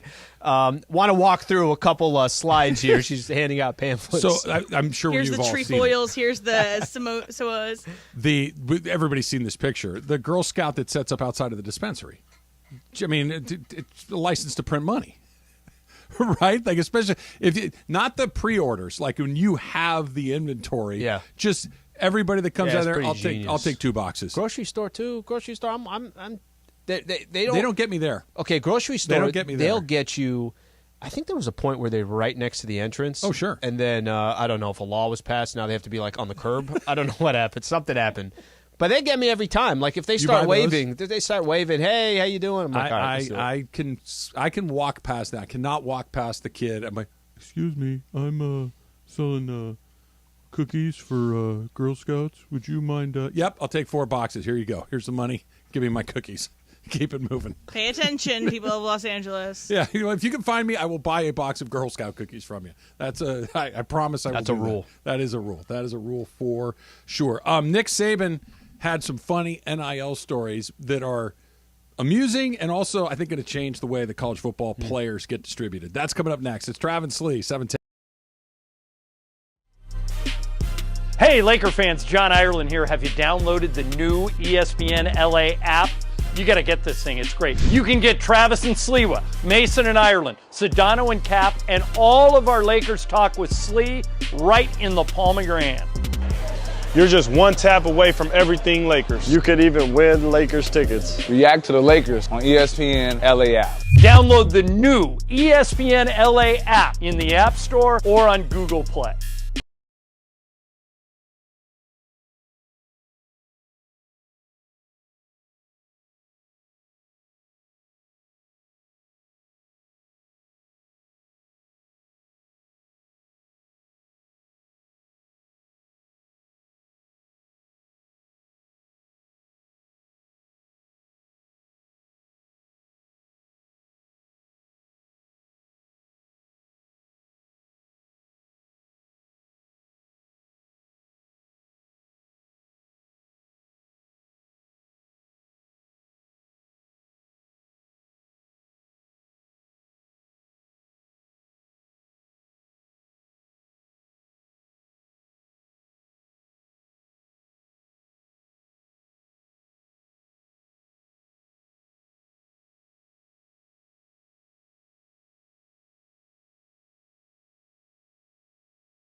ESPN. So Nick Saban is hilarious without even trying to be hilarious. Do you think he's funny? I think he's funny sometimes on purpose, but oftentimes just because he's such a grump. He's got a dry humor that I think is underrated. He's Oscar the Grouch. Yeah, a little bit. Yeah. But he's got a dry humor that's underrated. But I also take him very seriously after they win a national championship, and he's like, we gotta get back in the weight room, and we still got. I'm like, Nick, they haven't even presented you the trophy yet. Well, that was the thing that I remember reading a story about him that he was frustrated that he had to attend the national championship parade because it was going to take away from recruiting. We have. Guys, we got a job to do here. I don't know, but I would think that's a pretty good recruiting pitch. Guys, I'd love to come to see you practice today. Got to do the national championship parade. I'll catch you tomorrow. You want to watch on TV? Yeah, I'll be there. I'll give you a wave. When I give you a thumbs up, that's for you there, Timmy. By the way, how insane. How insane that like his mind is structured to where, guys, what we accomplished 18 minutes ago is over. Two other Nick Saban stories. He orders the same thing for lunch every day, so he doesn't have to think of wasting time to think about what he wants for lunch. It's the same thing every single day. Decision fatigue. It's why Steve Jobs was the same thing. I believe it's like a ham and cheese. But think about it. Did you see him just having a calzone at lunch? Just think about this. What do you want for lunch? I don't know. I'll take a sandwich. What do you want? I don't know. Tacos sound good today. It takes a quarter of a second. It's not like I don't know. Let's get a committee together and let's spend an hour coming up where to go for lunch. He thinks if he goes through the menu, lost a recruit. Recruit is gone. He also has a button on his desk that closes the door because he didn't want to get up and go and close the door each time someone would come in. Saves him an extra 8 seconds a day. Do you ever have where when I was in SD, I've told you, I think before, John Lynch, right? John Lynch used to own that station down there. And he used to have one of those, but it was a foot pedal, right? It was like a foot thing. So I don't know if he didn't make a movement for me to see that the door is shutting wide, right? So I would walk in, and then all of a sudden you just hear the door shut. And I'm like, oh shoot, something went wrong. Maybe he wanted to save the 2 seconds of getting up. Maybe he's up from the Nick Saban coaching tree. He was at a fundraiser and he was talking about NIL, and he said that someone representing one of the best high school cornerbacks in the country wanted $800,000 to sign with Alabama, which you can do now, right? Before you used to have to run it through your uncle, and now it's just like, here's the asking price, hit me up, right? He said no. Here's my routing number, right? And here's my bank account. Makes a lot more sense than running it through the uncle, right? Because the money's been going to these guys all along. It's just we are giving them a routing take out the middleman, right? Identity of the recruit not disclosed, but the number one cornerback recruit in the country ended up with Colorado. We've had stories about Coach Prime getting a lot of really good players even before he went to Colorado, and he's flush with NIL funds, apparently. Going to the next guy, this is Nick Saban, quote, "We lost 10 players and one starter to the portal this year. One of them wanted $500,000, and for us to get his girlfriend in the law school at Alabama and to pay for it, I showed him the door." They only lost one starter. That young man is now in Miami playing for the Hurricanes, and the Hurricanes pass out money to they're giving guys on the golf team money. They're giving guys on the diving team money. They're paying everybody. I personally think that they decided as a couple that law school in Miami was better. Was the right place to be. Maybe it's a more prestigious law degree. They sat down together and said, "Honey, what do you think?" I love this. I like that the players have very specific demands. By the way, saying get my girlfriend in law school, and by the way, why don't you absorb that? What all they can do is say no, and somebody might say yes. But you see how these guys like Nick Saban for a very long time take the top 100 players in America, and Nick Saban says, I want these 15 of them. He's getting those 15 because I'm going to coach you up. Yep. We're going to win a bunch of games. And if you're good enough, you're going to go to the NFL. And I'm going to get you ready to go to the NFL. My guys not only go, they're really, really good. It's a great sales pitch. Now, with I want law school and $800,000, it's a little bit different. And now instead of that kid going to Alabama because they got the thing cranked up and going, maybe SC comes in and says, we got a law school, or we'll give you $800,000, or we'll give you a film school, whatever it is you want, we got it. Come over here. It oddly levels the playing field for the guys with the money. Okay, if you're at San Jose State, not so much. But for those 25 schools, it's oddly even now all of a sudden. So there's a couple ways to kind of think about this, because initially when I hear a story like that, I would say, man, that doesn't feel right. What do you mean you're going to Alabama and you're telling them, hey, this is the only way that I'm going to go here. I need $800,000. I need $500,000. I need my girl to go to law school, whatever the ask is, right? In a weird way, it kind of feels dirty. Okay, but let it sink in here for a quick second. Sure. Wait a minute. What's the difference? You're over the age of 18, and I decide that I want to go work for Google. And Apple's also interested. I was just going to say, literally, Apple's also interested. And Apple's offering you X amount of dollars, and you go to Google and say, listen, this is what Apple is offering me. You're going to have to do X amount, and then I'm going to come accept a job for you.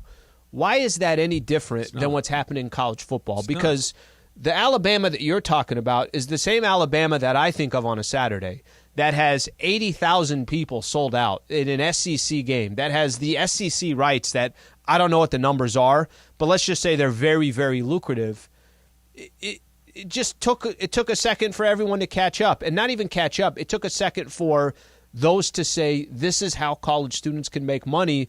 It sounds dirty in the beginning, but then you think about it and you're like, no, that's not dirty at all. It's not the least bit dirty. It's always been going on. And before, when it, air quote, was dirty, it was dirty because somebody just decided it was. Not that it was actually harming anybody. They didn't want to profit. They didn't want to give them money because they were making all the profits. I'd rather keep the $800,000 for myself. Yes. That's what it is. The market has determined that this is what my services are worth. You can either pay it or I'm going to go over there. And that's how it's supposed to be. It is weird, but I don't. You're right. It's a really weird. I don't like that players bounce around from school to school. I don't. But I'm also, there's no other alternative. It's the only fair way to do it. Coaches move around. Why can't the players move around? Mm-hmm. Coaches are making $10-12 million a year. Why can't the players get a little taste of that? Coliseum has 90,000 people in it there to see Caleb Williams. Mm-hmm. He gets to go to English for free. It's no. Pay me here's a water company, here's a car company, here's this. Yeah, what do you got? By the way, it's a perfectly fair transaction. Here's Caleb Williams, and then here's all the official sponsors, and then here's what all the go to the concessions, go to the park, and this. They're all making money hands over their fists. They don't even know what to do with it. Well, here's something to do with it. You got to pay these athletes. And if Colorado all of a sudden has 10 5-star players, and Colorado goes from the punching bag of all of college football to they're in it, it is going to be the wild, wild west about what these guys are getting in good. The market will find its value. They'll decide who to pay, who not to pay. But in the beginning, it's going to be all hands on deck. That's actually the question I was going to. Do you like where this is going? Do you like where it's heading? It's an inevitable conclusion to what it is. Okay, it's going to be messy and ugly at the beginning, which is where we are right now, but it'll get squared away. Yeah, I think I get more and more comfortable with it every day. Like, okay, hey, no, I this sounds, even if it's not perfect, it's more fair to me than the NCAA cashing in like they have been for as long as they have. And the other part, too, that always drives me crazy is like, well, I had to work when I was in college. I get it. I respect that you went to school and had a job at the same time. No one was coming to watch you get your history degree. No. There weren't 90,000 people lined up on a Saturday afternoon to watch you go to English. There are millions of people watching these games on TV, and Ford and Chevy and Budweiser and all these. And if they weren't, then those NIL dollars wouldn't be there. Yeah, they go away. It's capitalism, but they're there. You're also not putting your body on the line to go to English class too. Same way. That too. So it's like their future earnings can be affected by. Yeah, but what about when you're hungover? You're going to tell me you're not putting your body on the line? It's when you get Taco Bell and you just knock it back. It's the give, it's the yin, it's the yang. It's what you got to do. LeBron James, or I should say Russell Westbrook. Yep. Joined a very, very exclusive club, and he's looking up at a guy that's not even supposed to be there, and he's way ahead of him. That's coming up next. It's Travis Slee, 710 ESPN.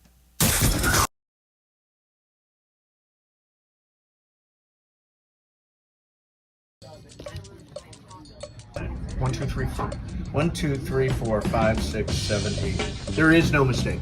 There's no mistake. There's mistake. Duh. Mistake. Come on. Seriously, brother.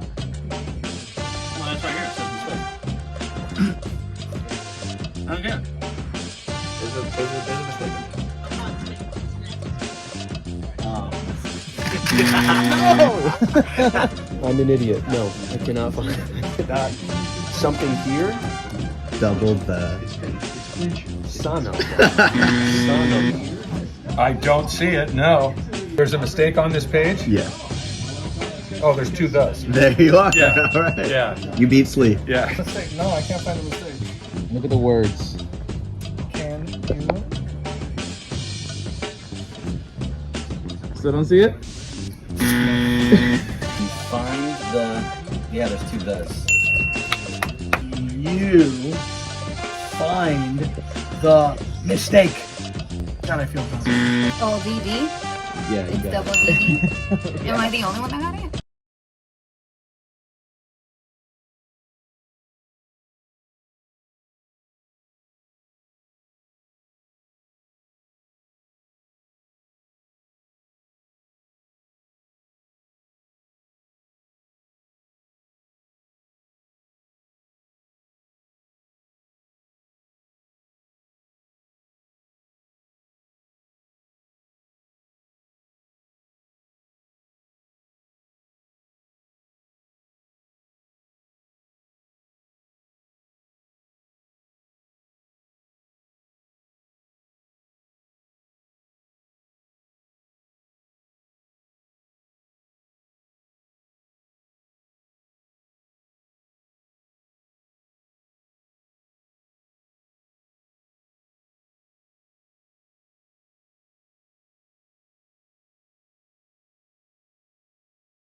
On for your Tuesday.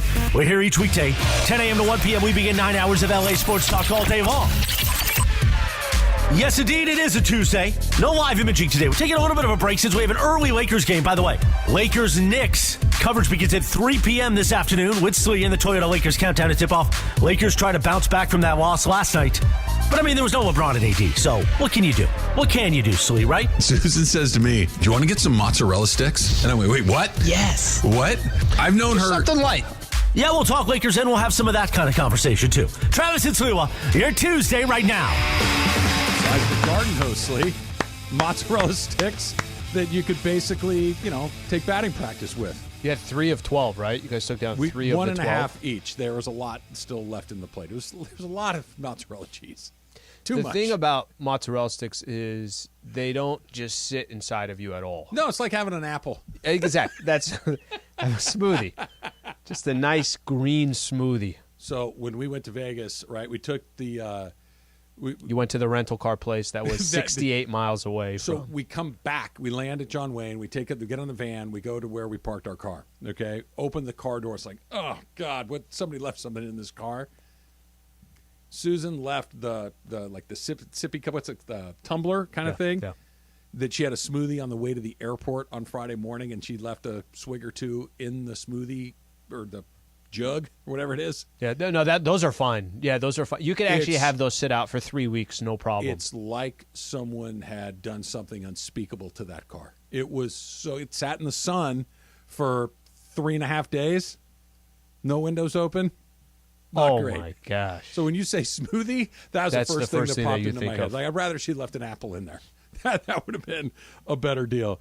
You got a game coming up tonight. You've got a little former Laker Julius Randle doing his thing. And it's been a weird kind of deal for him, right? That he left the Lakers and went to New Orleans and then went to the Knicks. And the Knicks he had a great season the first year. And then the next year they were trying desperately to dump him and get out of his contract. And here we are now. And Julius Randle is, a very important player on a team that's, slightly above average. So this is, okay, I've kind of done this before. If I told you before the season started, if I presented you this question, there's kind of some fascination, a little bit. Lakers had a young core, and you kind of see what they're all doing now. You had Brandon Ingram, you had Lonzo Ball, you had D'Angelo Russell, you had Jordan Clarkson, you had Kyle Kuzma, you had Julius Randle. there's a handful of guys that used to represent the Lakers at a really young age, and then whether they got traded in that deal or they went in other moves, whatever the case is. So if I told you before the season started who's been the best player of all those young guys, for me, it was always B.I.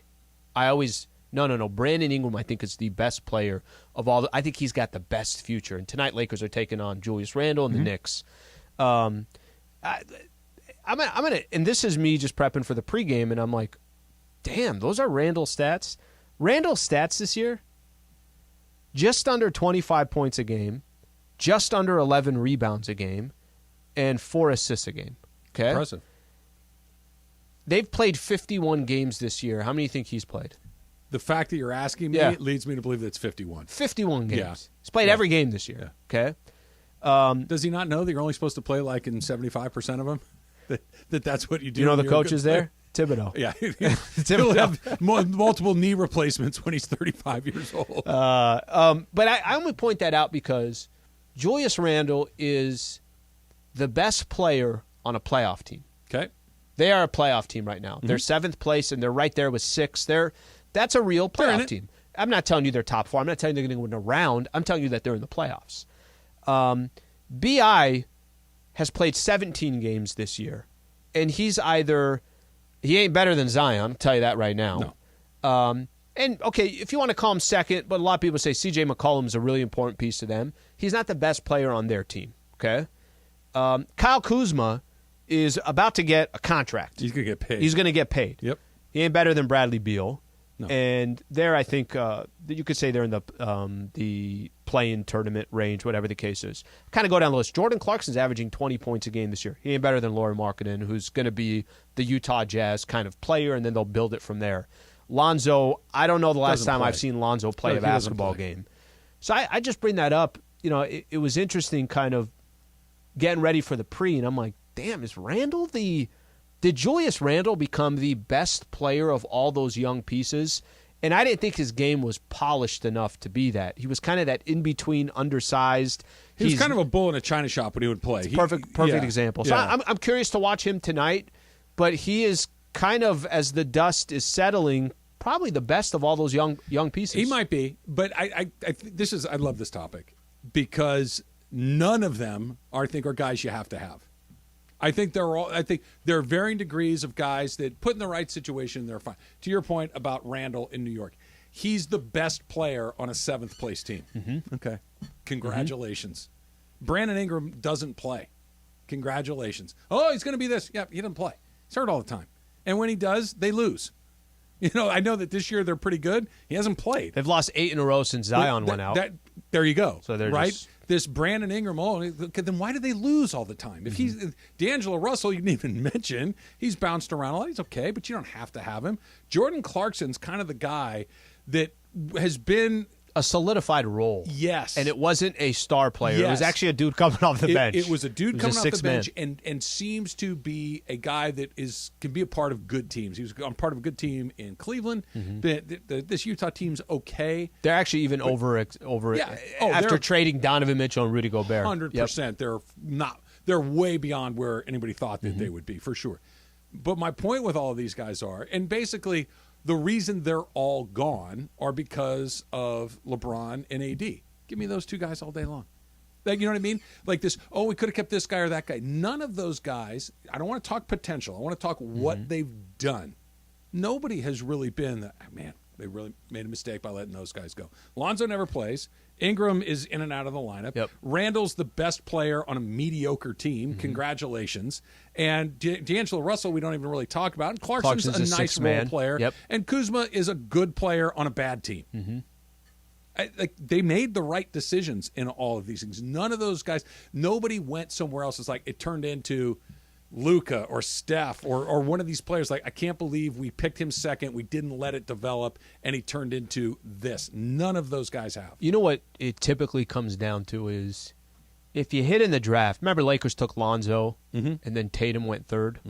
So it's those situations where pretty much within the first couple of years that dude hit, right? And it didn't have to be a top 3 pick. Giannis was picked where? 14th? Kawhi was 15th? later in the Yep. draft, right? Like, I'm not saying it has to be one of the top 3 picks, but none of those guys at the time that you had them, did you ever think that BI is going to be one of the top 5 players in the league, top 10 players in the league? So that, by the way, made it easier for the Lakers when they made the trade for AD, because it's not that these guys don't have value. Listen, I'm a big fan of Lonzo's game. I think he's a really good quarterback for a team like the Chicago Bulls. He's not in a lineup. He doesn't play. Julius Randle, I'm not going to say I'm a big fan because I always thought he had holes in his game. He's doing a good job for the New York Knicks. You can't be a real team if Julius Randle's the best player on your team. The BI one's interesting because if he's the 3rd best player on a team, I like that. I like that he would be the 3rd best player on a team.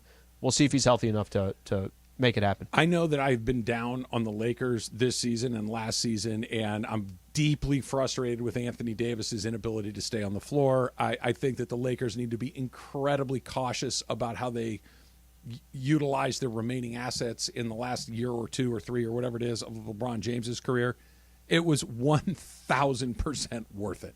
That championship was not that long ago. None of those guys that have left have turned into, oh my God, I can't believe we had Kyle Kuzma and now we don't. These guys they're NBA players, but none of this is, we never should have done that. None of it.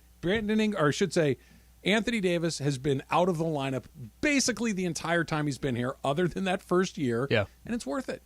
Because so are those other guys. And none of those guys have gone and been important parts of championship teams. Mm-hmm. It's 100% worth it. My fear is that worth it, 2 years from right now from the championship, worth it. 4 years?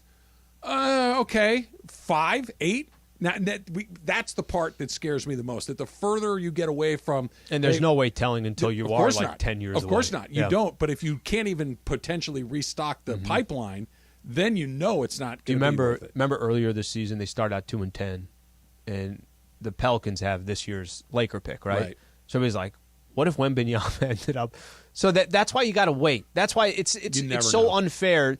Initially, you take a trade and you say, wow, we got this guy, and they got draft compensation, whatever the case is. That's why you got to kind of give it a second to marinate. Nobody will, but maybe there's Timmy Wembanyama who's going to be available in 2029. You never know. All of Giannis's brothers. Maybe Giannis has Kostas. Right. Maybe there's LeBron James III who's going to come around at some point, and you're going to want to draft Kostas got him. a ring before Giannis. That's right. You never know how it's going to shake out. You got to be careful. Let's try another one. Let's try D in L.A. D, you're on with Trav and Slee. What's up? Hey, how you doing? I feel like you guys are really disrespecting those players you're talking about. I feel like they were building the chemistry. None of them was Stephen Curry or Luka Doncic, but they had won 12 out their last 15 games when they traded Clarkson and Ned. I feel that we were building something, and I feel that the team was becoming cohesive, and Laker fans are so spoiled. We won that 2020 championship. Come on, it's not real. We should have kept those young players and grabbed Kawhi Leonard or Paul George, somebody from the West Coast, and we will be fine. Anthony Davis, I love his game, but he's always hurt. Hey, D, I'm going to jump in because I think what you just said was the most important thing right there. You said Laker fans are spoiled. You're right. You're right. And this is, you know whose fault that is? That's Dr. Jerry Buss's fault. Magic Johnson's. And all of these guys for creating just Kobe's. winners every Right. single year. And it's actually a perfect example. The Pelicans are a perfect market to do what they're doing, right? Like, that's the right market to do what you're doing. The Lakers didn't make the playoffs for 6 years. Mm-hmm. So if you think that was okay, which, by the way, the longest the Lakers had ever gone without making the postseason was 2 years under Dr. Jerry Buss, right? So 6 years seemed like it was 38 years.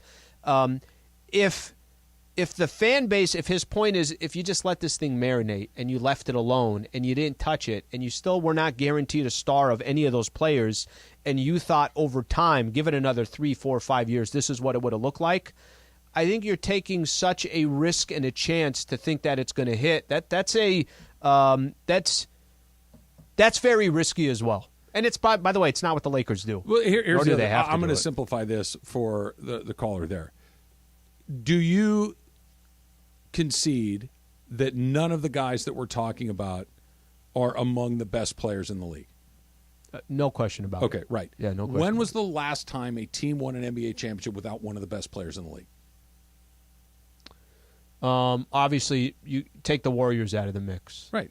Take the Toronto out of the mix because they had Kawhi. Right. Take Giannis and the Bucks out of the mix. Right. Keep going down the list. And I'm genuinely Dirk, trying to think. Dwayne Wade. The only thing I could think of, and Pistons, we'd have to probably. go back all the way to the Pistons. 20 years ago. But by the way, And it happened. But by the way, those Pistons teams, they had players. They just did not have the best They player didn't have a in top the 10 league. player. They didn't have a top. They had a bunch of top 30s or 50s or whatever. You need to have one of the best players in the league to win an NBA championship. You do. If you look at the last 50, the times where you didn't have one of those guys, it's few and far between. It very, very rarely happens. None of those guys are that. LeBron James is, and Anthony Davis is, and they did win. I get it. Those guys can fill a role here or there. You can't have a team full of role players that wins championships. It doesn't happen in basketball. You can do it in baseball. You can do it in football. You got the right piece here, the right coach there. In basketball, you have to have one of the best players in the league, and none of those guys are that. And I will say this. I'm a fan of, I don't want to make it sound like, because I do like homegrown players. I do like that. I do think there's some to it. I think there's a little, we talk about the Dodgers this upcoming year. I think there is some excitement to, I know, Dodger fans, they want to win the World Series, the whole thing. But I think it's also interesting to see some of these young players, and what if one of them pop? Like, this is what you said. You said, at least Alan, one will. Here are 5 players that have popped for the Dodgers And 5 that have more come before through. that. Okay, so with all that said, there is some excitement about dudes that come up through your system or whatever the case is. But basketball's then not you quite can't like bring that, Bron though. here. Yeah, Then it changes everything. You can't bring Bron here and say, hey, LeBron, we're just going to have young pieces with you. Go get one or whatever the case is. All right, got some more phone calls on this. And speaking of young Dodger players that come through the system, they got a decision to make on another one before too long. That's next. It's Trav and Slee, 710.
Why are you playing this one? Because this has a very specific thing for me.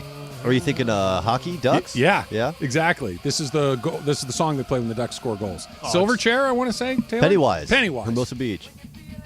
High school. Oh yeah. Used to hear this a lot. People go crazy. Everybody relax here. Michael, Michael's a huge Anaheim Ducks fan. He watches games, the whole thing. Every time they score a goal, which they haven't done a lot of lately, but they're a little better in the last couple of weeks, he does the whoa in the living room. Loves it. I haven't heard Pennywise in so long. That's funny to hear. That's a great for hockey. A goal scored. That's awesome. as good as it gets. It's really good. It's really good. And you got an arena full of people doing it. When he got they hooked, should do that for every ball. Ball one. Oh! And then third inning, people are like, I'm leaving. This is annoying. I like it. You know what we should do? We should be on the promotions team for a major league. We should just come up with the wackest, goofiest stuff. Yeah. Like after every ball, let's have a chant. Yeah. Like a soccer game. Thanks, Tommy, for our input. I don't think we'd last very long. Let's go to Encino and Brian. Brian, you're on with Trav and Slee. What's up, Brian? Hey, how you doing? I just want to talk about how the trade was definitely in our favor. All those guys that we traded up, like everyone said earlier, no significant players. However, the turning point in this organization was the fact that we drafted Lonzo Bust over Jason Tatum, because Tatum, obviously he's better than AD right now, and we definitely did not need to trade for Westbrook. I think keeping KCP and Kuzma would have helped the team a lot better. We should have never broken up the 2020 roster. So, thanks for the call, Brian. Who was that? Was that KCP like 2 weeks ago? I'm going to try to find that quote. It was KCP. Yeah. It was KCP. I agree with what he said mostly, but I just want to throw this in there. Not drafting Jason Tatum was a huge miss. A huge missed opportunity. They didn't even hesitate. Do you remember Boston had the number one pick, traded to go back to 3, knowing that Philly was going to take Who was the guy Markelle that they Fultz? took? Markelle Fultz. That's what it is. And is he even in the league anymore? I don't know. Maybe in Orlando or something like that. That never panned out. And then Lonzo Ball has been, if we're being honest, has been a disappointment. He can't stay healthy. Mm-hmm. But what he was talking about, that he's better than AD, he's certainly more useful than AD. And I'm not trying to throw any sort of shade at Jason Tatum, who's terrific. He's terrific. He's probably still on an MVP list somewhere, right? He's having a great season. He's a really good player. When Anthony Davis is healthy and playing, I don't know if he's not as good and as valuable as Jason Tatum is. The problem is he doesn't play. I'm arguing against what I always say, Al. That my opinion is, I don't care what he might be. He doesn't play, therefore he doesn't play. But this is not we had this guy. Anthony Davis, his health is, we can talk ad nauseum about Russell Westbrook, about Hachimura trade, and LeBron James getting 38,000 X amount of points and breaking the. It's about Anthony Davis. Mm-hmm. If he plays, they got a shot, and if he doesn't, they don't. It really is that simple. And he's as good as Jason Tatum. He just doesn't play. If I play off of Brian's point that he was making, he's not wrong on the – listen, it's obvious here. If the Lakers could have gone back and kept Kyle Kuzma and kept KCP and not traded for Russell Westbrook, they would have done that. Now, that doesn't mean they were going to keep those two players. It just means they would have liked to have used those assets on a different player. Of course. If it was DeMar DeRozan and now you had enough money to also keep Alex Caruso and you could sign him, there's different ways that they would have done it. It doesn't mean it was just because of KCP and just because of Kuz. But that quote that KCP had, I don't think they should have broke the team up, that championship team. Feel like they took a lot of their core pieces and broke them up, and the core pieces held everything together as far as that championship team. I feel like they rushed trying to do something new. But he's right. But let's just go to the point that you were just making about Anthony Davis, because it's a perfect example. That year that they decided, no, we're going to get Dennis Schroeder, we're grabbing Montrezl Harrell, and we're going to go Marc Gasol. Okay, Mm-hmm. That team was actually a pretty good team. You know what their downfall was? Anthony Davis got hurt in the playoffs. AD was out in the first round. Yep. And it does ultimately, whatever the surrounding pieces are, they're nice. I'm not saying they're not important. They're very important. But if Shaq or Kobe are not playing, it's a wrap. If AD or LeBron are not playing, it's a wrap. If if Scottie Pippen or Michael Jordan, it's a wrap. And it would be a wrap now that we're talking about with AD. I will say this, and this is when you and I, even before we had our show, we did some shows together during that Laker run, right? And after they won, the next day, you and I were sitting in here, and I said, and in the end, I was wrong. Mm-hmm. What KCP just said, I was saying the opposite. I was saying, look, as long as those two guys are here, I don't care who players 3 through 12 are. As long as they're NBA caliber players, you got those two guys, let's see what can happen. Mm-hmm. And I think he's more right than I was, because the lineup that you were lining up, the Gasol and the Montrez, Harrell and these guys, they're NBA players, and AD did get hurt, and we never got to see it at its best. But we've seen them try to chase it with other auxiliary pieces, and it's never looked as good as it did with KCP, with Kuzma, with Caruso, with Rondo, with JaVale, Dwight. That was the group that was the best group for those guys.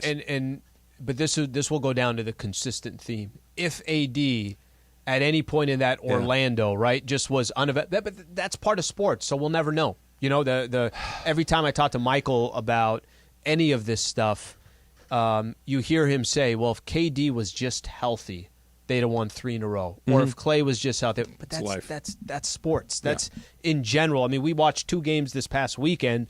Purdy is out, his UCL tear, whatever he had. He's out 6 months. Yeah, the game is over. There's nothing to talk about unless you're healthy. You know what? It's funny. I never really thought of it like this, but it's true. Context fades after a while. That after a year or two, there is no more context. Did you win or you didn't? Yeah, well, we didn't win, but Jaquaski Tart dropped an interception in the NFC. No. The Rams won the Super Bowl, brother. Mm-hmm. There is no context. The Rams won. There's not going to be they blew a 3rd down call. No. Chiefs win. They're in. You got another one. The further you get away Raptors have a championship. They won the championship. They don't. They do remember, but they just don't. But there's no details, context. Yeah. They got it, and especially the people that do. Well, they weren't healthy. Yeah, so what? I don't care. You didn't win, and the further you get away from it, the truer that becomes. Speaking of young guys, Will Smith is arbitration eligible here coming up in a little bit, and this is one of those things that you were talking about with Corey Seager, right? That we can let Corey Seager go because we got the next guy coming in, and we've got another guy after that coming in. Finding a catcher is very, very difficult, and the Dodgers have arguably the best catcher in baseball in Will Smith. And if he's not the best, he's not outside the top 3 or 4. He's terrific. He's also a catcher. They don't typically age particularly well. He's not eligible for free agency for another 3 years. You've heard me say this. Damn, I think he's 3 more years. I think he's one of their most important players. They've also got their number 1 prospect is Diego Cartaya, who's a catcher. They just spent their most recent first-round draft pick on another catcher. This is what they do, and this is why they're so dangerous, is they can let Corey Seager leave, and it's not fatal. You can let Will Smith leave potentially, and it's not a fatal blow. If you're the A's, the Rays, the Diamondbacks, the Rockies. Pretty much any team. Pretty much just about everybody. And players of that level are leaving. You are in deep, deep trouble. So you have to overpay. And now you have less money to spend other places. That they have this pipeline of major league caliber players ready to replace other major league caliber players allows them to say, Corey Seager, we'll pay you this. We're not going beyond this. If the Rangers want to get nuts, good luck to you. We love you. We're going to miss you a great deal. We got another guy. This is the secret sauce. And then because they don't have to pay Will Smith 10% on top of whatever he's worth, Corey Seager 10, 15% on top of whatever he's worth, I've got all this money left there. I can go get Mookie. I can go get Freddie Freeman and fill in these spots where I don't have a guy because I have a guy at the other 8 spots. How much, just out of curiosity, how much do you think that hurts them in you have a guy that's already there. Mm-hmm. He knows the culture. He knows everything that's going on. He's got great experience by the time he gets to that level to where it's about to get paid or whatever the case is. How much does it hurt to have to reset that position? They didn't have to reset with Seager because Trey was there and they made that deal. Mm-hmm. But they're in the process now of resetting that position. I think it's something. I don't think it's. I think that there are very specific examples of guys who are important to your culture. Justin Turner, Clayton Kershaw. There are guys that are important to it. But generally speaking, I don't think so. I don't think it may. Baseball is a weird sport. It's not. I won't say it's And not they're a one team of the few sport. teams that can do what they're doing. For That's sure. why I'm like, all right, well, there's got to be value in having the same guy there. But baseball, yes and no. Like, baseball is not a team sport like football is. If I'm the left guard, I need to be in perfect sync with that left tackle. I need to be in perfect sync with my center. We all three of us need to be moving exactly the same way. If I'm in left field, that doesn't matter what the right fielder's doing. It doesn't matter what the first baseman, it doesn't matter what anybody else. I got to go catch the ball. Shortstop, middle infielder, a little bit different, but not a ton. Baseball's super it's a series of individual acts in a team format. If you're the pitcher, you can't say, you know what, I'm having a tough day. Bring in the shortstop, have him pitch. You're on your own. You're in the batter's box by yourself.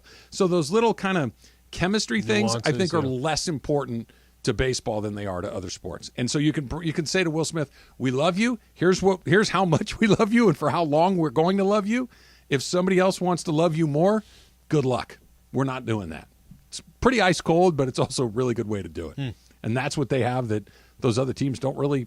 Yankees maybe. Well, they don't have a lot of these other teams don't have the luxury of doing that. I mean, that's really what it comes down to. They're going to they paid Padres paid Bogarts $280 million. Padres have to overpay, even though they have Tatis, who was technically you thought was going to be shortstop, or Hassan Kim, and now he goes out. They got to go pay the $280. Dodgers are unwilling to do that if it's not a player that it's under their terms. We don't have football for the first time in a long time this weekend. I got questions for you, Slee. It's Trav and Slee, 710 ES.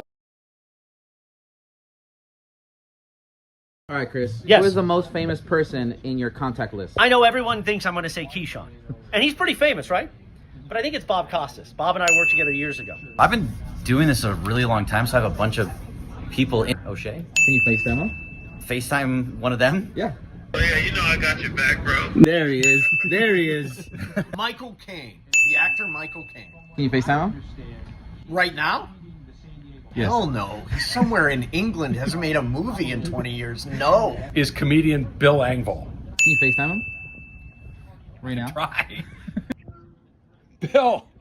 What a surprise. How are you? I'm good. What are you doing? James Worthy, I think, is the most famous person in my contact list.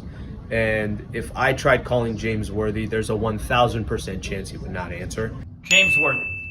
You know who's not in the Hall of Fame, who should be, who's in this phone? Steve Mason and John Ireland. They need to be in the Radio Hall of Fame. I mean, I guess maybe Jay-Z, maybe. Wrong. I mean, I don't know if he's that. I guess maybe Wrong. Jay-Z. Harbaugh, he's pretty famous. Charles Barkley. JB Smooth. Kyrie Irving, he's definitely changed his phone number since his Cleveland days. Oh, that's easy. It's Magic Johnson, but the problem is he keeps changing his phone number on me.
Can I just tell you how much I enjoy talking about baseball, even in the end of January, last day of January? Only a couple of weeks away from spring training, Slee. Right. Now I'm going to get super fired up, and the season's going to start. I'm going to be super fired up. It's like, yeah, we got 6 months to go until they play a game that matters.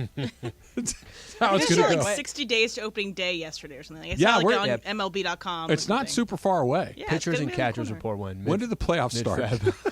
Like, I know the pitchers and catchers is the day that people get fired up. Not if you're a Dodger fan. It's like, when do the playoffs start? Because that's all that matters. You want to know? You want to know something crazy? And this is just this just kind of shows you the history of this team. Padres have been around for 54 years. Mhm. This is the first time in the history of the franchise they have a waiting list for season tickets. No way. That's the first time in the history of. So just kind of go off of. Yeah, you're kind of starting to get excited, this and that. I think actually, Trav, because they're not a lock to win 111 games and all that, I think this is going to be an interesting Dodger season. I don't think it's the regular. You walk in and it's like, all right, clock in Just all those slapping wins. people around. Yeah, I mean, you might be Some right. good NL teams out there. Answer me this: does it make me a bad Dodger fan that I don't hate the Padres and I really like going to their ballpark? Because I do. I don't root for the Padres, but I think they're a fun watch, and I love going to Petco Park. I really, really Okay. do. So here is. Does that make me a bad Dodger fan? No, let me tell you something. This is as somebody born and raised in San Diego, okay? This has never happened to me before. Certainly not here in LA. But then again, it's the Padres and the Dodgers actually played each other in the playoffs, so it became a little different. I was for the first time starting to get some dirty looks. I'm like, well, people noticed it. People noticed the hat. Right. They noticed the thing. So to play off what you're saying, I think it's different today than it was 6 months ago because they actually played in the playoffs and the Padres won. Yeah. Maybe not for you because you got kind of like some SD ties too. I do. Daughters at San Diego Yeah. State. But The Padres have never been in the Dodgers' the Padres way. have never been a threat, I think, is a big part of it. Because as a kid growing that has up, a lot to do with it. I can't. The Giants, nope, not doing it. Yep. As a kid growing up in the 70s in L.A., it was the Reds. The Reds were in the NL West, and they had Pete Rose and Joe Morgan and Johnny Bench and Dave Gonzalez. Like, I hated those guys, and I hated the Reds. I hated their stupid pullover jerseys. I hated Pete Rose's haircut. There wasn't anything about the Reds. Sparky Anderson was 38 and looked 78. There was nothing about it I liked. The Padres, they're kind of cool. Okay, And listen. I think it's fish tacos and craft beer. Let me I give you really a perfect do think example. That's what it is. All right, he's busy. When they win, when the Sacramento Kings win a game, Yeah. it doesn't bother me at all. I mean, I Yeah. don't want them to beat the Lakers, but when they beat Memphis, it doesn't bother me. You want to know why? Because there's Right. no colliding. But I'm assuming from his perspective, he wants the Lakers to lose. He's saying Jason Tatum had a clear. Sure. That wasn't a foul. Like but that's probably how he perceives it. So I think Dodger fans just don't really care about what the Padres do because they've never been in the way. And they have killer tacos. Great tacos. And there's Craft beers craft beer everywhere. everywhere you turn. Everywhere you Oh, go. there's another one. Haven't Everywhere you tried go. that one yet. Yeah. Might as well give that one a shot. Go walk around Gaslamp. That's Right. not a bad place to It's be. a good spot. Just go play a little wiffle ball in center field. It's a nice night out. Like, I'm not there to watch the play, but they're pretty good. I don't know. I'm gonna if they beat the Dodgers again, I will change my tune. But right now, they're just kind of like that little brother who finally got an A on a test. No, here's what it is. If they beat the Dodgers again, you'll still go down there, eat the fish tacos, but you have your back turned to the game. You're drinking the beer. You're not looking at the game at all. What are you doing? I know we still got a ways to go. It's only Tuesday, but this is the first weekend in a super long time where there isn't must-see football. You have any plans? So I'm actually I'm going down to San Diego this weekend, and I have stuff lined up. I got some stuff I'm doing with some family. When I get out there, it's like you try to do a few things. So Sure. To be honest with you, the timing of no NFL football worked out very good for me. You, on the other hand, I have a feeling you're just sitting there. It's going to be Saturday at noon, and you're like, well, what the hell's going on tomorrow? I might try to slide in a little golf on Saturday just to have something to. And then Sunday, but the race isn't until late in the day. Mhm. So the How race late? is How late? It's at night this year. So they're kind of doing it like last year. The race was over by 4:00. I need to figure. I don't even think it starts until after then. They're finishing under the lights. So I got my race. I've got something to do Friday night. We haven't been to our spot in a month, so we got to do that. Is coming Henri up. okay? I don't know. Maybe not. I'm going to find out on Friday. But yeah, it's How is it nothing going to a do. restaurant? Will he be like annoyed at you that you haven't been there in a month? He'll ask. He'll ask. That's for sure. How is it when you go to a restaurant and they recognize you? Because Me and my girl have gone to the same restaurant 5 times, and the guy still says, "Hey, welcome. You guys ever been here before?" Yeah, we have. Roger. It could go either way. It either means you're a really good customer, or you're an entirely forgettable customer.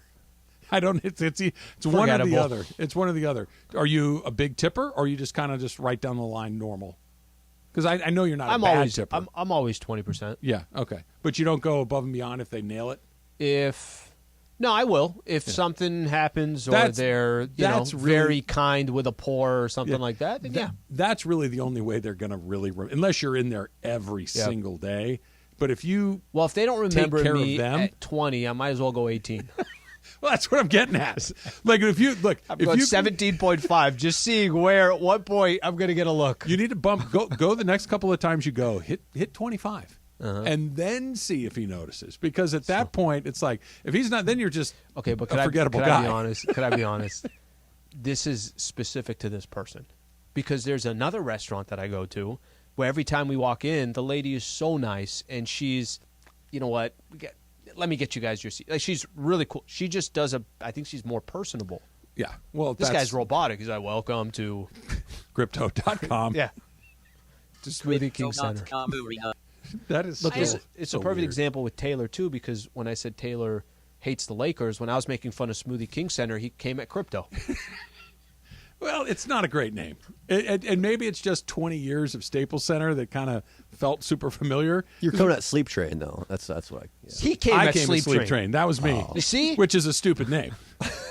I mean, it is. Let's not. I mean, it is. Sleep Train mattresses. For some reason, some corporate entities sound fine. American Airlines Center, that sounds fine. Mm-hmm. Mercedes-Benz Dome, fine. SoFi Stadium. SoFi Stadium, fine. SoFi's clean. Sleep Train Arena, that sounds like a high school gym. What happened?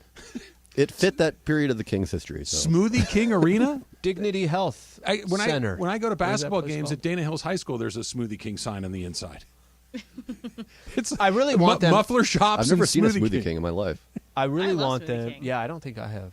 Do we have them down here? I don't. It's all Jamba Juice. I'm anti-smoothie, so I don't know. Robex. You've seen that, Jamba. I really wish that part of their naming rights deal, that they actually had to, like, they get to take it off of Smoothie King, and sometimes it's the Berry Blast #3 center. Peanut Butter Mood. Just because there's like certain months they're really pushing a certain product. You know what I mean?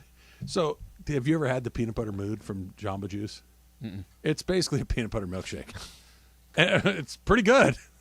Don't get me wrong, but like that they're selling that in a smoothie shop is the most absurd thing in the world. Some of these spots, it's a 9,000 calorie smoothie. I was just going to say, you're so right. You can so easily go to a place where the colors are bright and it looks like there's it's fruit healthy. in the window. There's fake fruit, or I don't know, real fake, whatever the case is. And then you Wheatgrass and oranges. You go look at the calorie count. I'm like, I could have went to Carl's Jr. Like, I might as well just go to Carl's. It's got 3 scoops of sherbet in it too. We're gonna give you a half a squeeze of an orange, 2 pieces of pineapple, and 3 scoops of vanilla ice cream. And then like 1 leaf of kale. And like, that's it. Yeah, kale is expensive. Daily serving of vegetables. Don't put it in there. But it was mixed in with a hot fudge sundae. Like, what do you want from me? It is pretty good. Oh, no, those things are... The peanut butter mood, have you guys ever had the pleasure of having that? Oh, yeah. It's pretty fantastic. Big smoothie guy.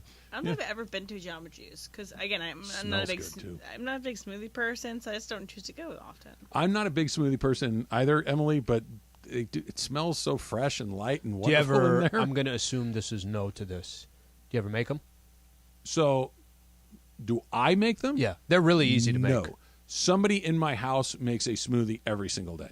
Susan makes them. Michael makes them. Okay. Kelly makes them. They are every single day. There is a smoothie made in the house, and it's always, hey, there's a little bit left. You want it? No. Oh no, you want nothing to do with it. I don't like the little bits that get in your teeth. There's a lot of things about them that it's not, like if you put a bunch of peanut butter and some ice cream in there, let's go. But if it's just got frozen strawberries and blueberries and spinach, I'm not your guy. I love how this has gone back to the peanut butter 3 or 4 different times. Pretty good. I had peanut butter and jelly for dinner last night. Susan got home from work a little late. There's nothing wrong with that, by the way. And she's like, have you eaten? I said, no. She said, what do you want? I said, I don't really care. She made a pizza, and I hate homemade pizza. It never scratches the pizza itch. Really? Yeah. If I want pizza, I want pizza. Okay, but is it because hers? Does she have like a really healthy? Is it like cauliflower crust? No, it's a regular. The crust is never good though. I don't. And it's just not pizza. I want pizza. I want it to come in the box. I can do pizza. I think anytime, anywhere. Homemade pizza.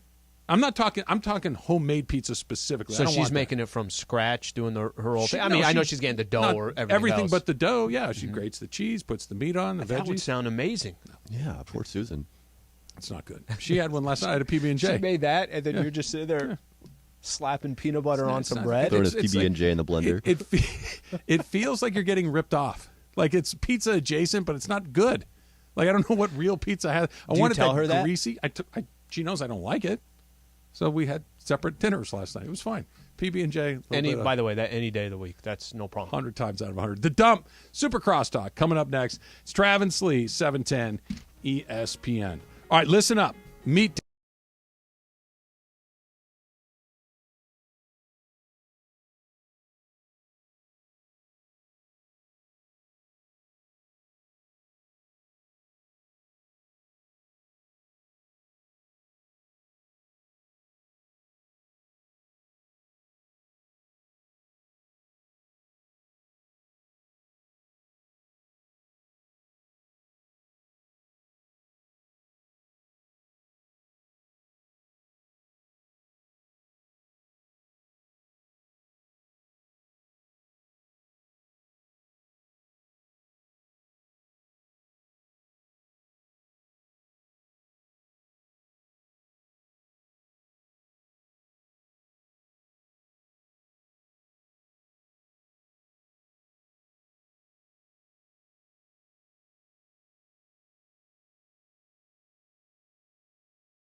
everything we haven't gotten to today. Yes, it's time for the dump. All right, Slee, I want you to read that quote again. This is from the owner of the Rockies. Yeah, so Dick Monfort, Dick Monfort owns the Colorado Rockies. So it's pretty funny because, we were talking a little bit about baseball and the conversation, all the different teams in the NL they're going to be competing this year. It's going to be different than I think it has been in the past. So one of his quotes to the Denver Post, he's talking specifically about the Padres and what they spent in this last in the offseason. He says, that puts a lot of pressure on us. But it's not just the Padres. It's the Mets, the Phillies. This has been an interesting year. What the Padres are doing, I don't 100% agree with, though I know that our fans probably agree with it. We'll see how it works out. I mean, if that's not saying, hey, stop spending your money because now I might have to spend my money, is that not talk about not wanting to face your fan base to try to go get people? Well, there's no hiding. There's no, well, I'm just not going to do that. And because you can say, look, the Yankees and Dodgers are operating by different rules. If the dude in San Diego is doing it, then the dude in Denver can do it too. It's like this. When your wife goes to a party and you don't want to go, and you say, well, I'm not going, and she says all the other husbands are going to be there, it's kind of it's like, well, yeah, but I don't want to. I know you don't want to, but they're doing things they don't want to do. And there's no escape route. But it does put a lot of pressure on you. Yes, it does. He's talking about his own. I'm sure the Rockies fans are very happy with those quotes. Yeah, I don't want to spend money like that. Guys, stop spending money so I don't have to spend money. It's a weird deal. Can I offer a quick correction? I got something wrong, Al. Yep. Speaking of my lovely wife, she apparently is listening, which is very rare. I was, by the way, Susan, if you did hear, I was defending the pizza. I was saying Me he too. should have Yeah. pizza. No, it's not pizza related. Okay. When it comes to everything I've told you about the pizza, I've said to her, this is an open dialogue. Is it the smoothie that was in the car for 3 days? No, I don't think I don't think she was listening when we talked about that. Don't blow that out of the water. Your weekend is covered. You said yes to a birthday hike for one of her friends on Saturday morning. You're right, I did, and I will be there. Birthday hike, fun. Yeah.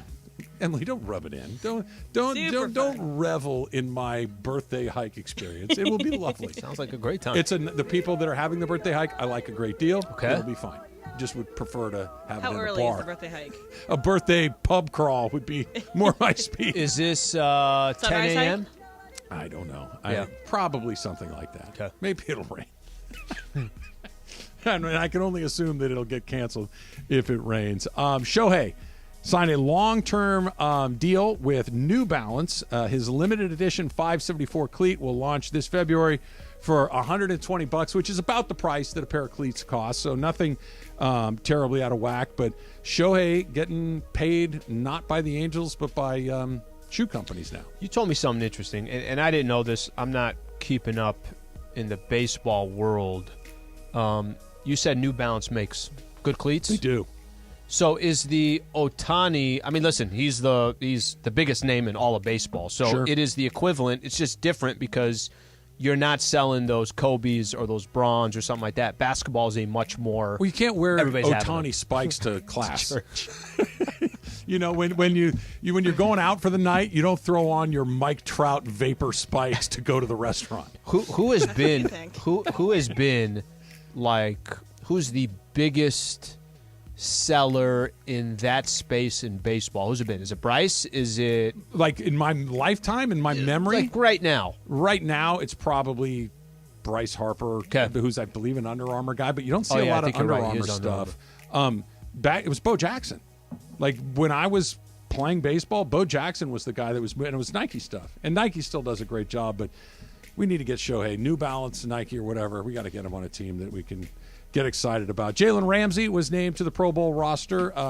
So was Derek Carr. So was Tyler Huntley. I think it's time we take this thing out back and kind of put an end to it. There's really all pro means a great deal. Pro Bowl means virtually nothing. Literally nothing. By Tyler those. Huntley had 2 touchdowns this season. 2 touchdowns. Okay, wait. Why, help me Pro Bowl out. roster. Why is he on the Pro Bowl? Because roster? other guys are tapping the mat. They're not going. They got to have. It's a TV So show. I know he's replacing so Josh Allen, but aren't there 11 other quarterbacks before him? Well, who knows how many people said no. So you look, Derek Carr's going. Derek Carr, the guy that just said, "Yeah, I'm out of here. I quit. We're benching you. No, you can't bench me. I quit. I'm leaving." He's in the Pro Bowl. He doesn't even have a team. What's worse, the Pro Bowl or the slam dunk contest? About the same. Where there's just guys that you don't, at least in the slam dunk contest, you don't have to be, it'd be nice if you're a household name, but if you can dunk, we'll watch some good dunks. But. Well, that's the thing. I'm going to make a case for the slam dunk contest, which is even though it's G Leaguers in some, like literally in some cases, at least they're doing cool dunks. At least they're flying through the air and doing the things that you need to do.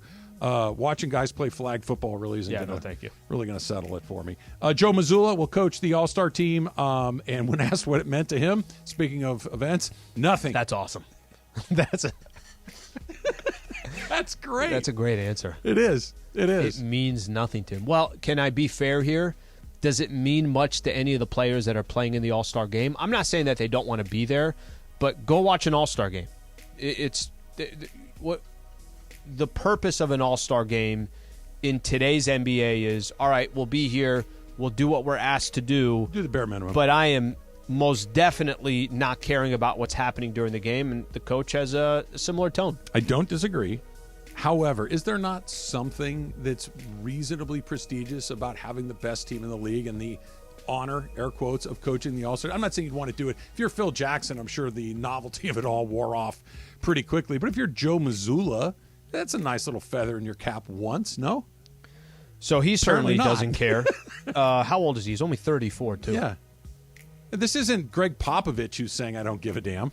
You know, Al Horford's 2 years older than him. That's amazing. I just love that. When coaches are younger than their players. Well, I mean, Sean McVay. Sean McVay, yeah. I mean, he's 98% of the roster still today.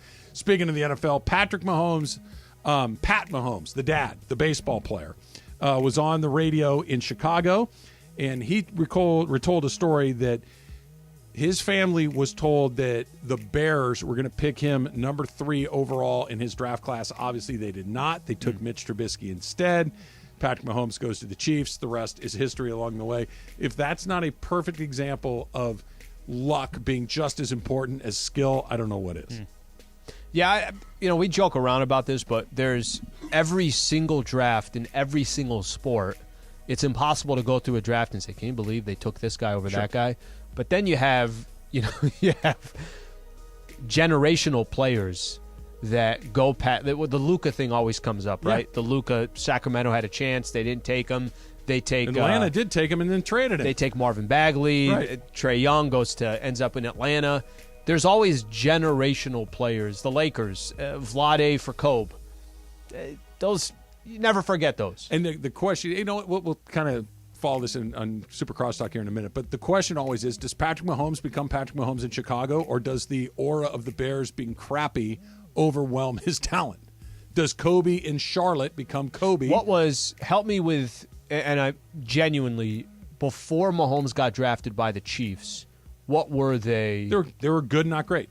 They had Andy Reid as their coach. They were a functioning NFL organization that made good choices, had a good coach, and had a history of being more or less pretty good.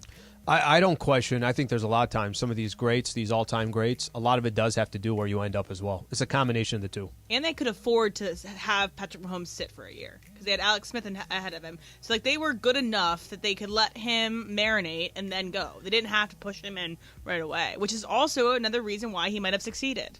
Chicago, Patrick Mahomes, it's like, remember that guy? He's a pitcher's son. No wonder he couldn't play quarterback. That's what would have happened in Chicago. By the way, we were talking about the New Balance Shohei deal. The Ken Griffey. Everybody's coming Griffey's in. A great one. Griffey's a great one. That's the one. Right after Bo, and he had that thing locked down as well. Let's do a little Super Crosstalk. KSPN AM 710 Los Angeles. KRDC AM 1110 Pasadena, Los Angeles. K256CX 99.1 FM Pasadena, Los Angeles. It's the greatest segment in LA sports radio history. Oh my God. When the shows come together for magic on the radio. It will only grow stronger. Super Crosstalk. Are we ready for Mason and Ireland to join Travis and Slee? Super Crosstalk begins. Super Crosstalk presented by In-N-Out Burger. In-N-Out. That's what a hamburger is all about. It's time for Super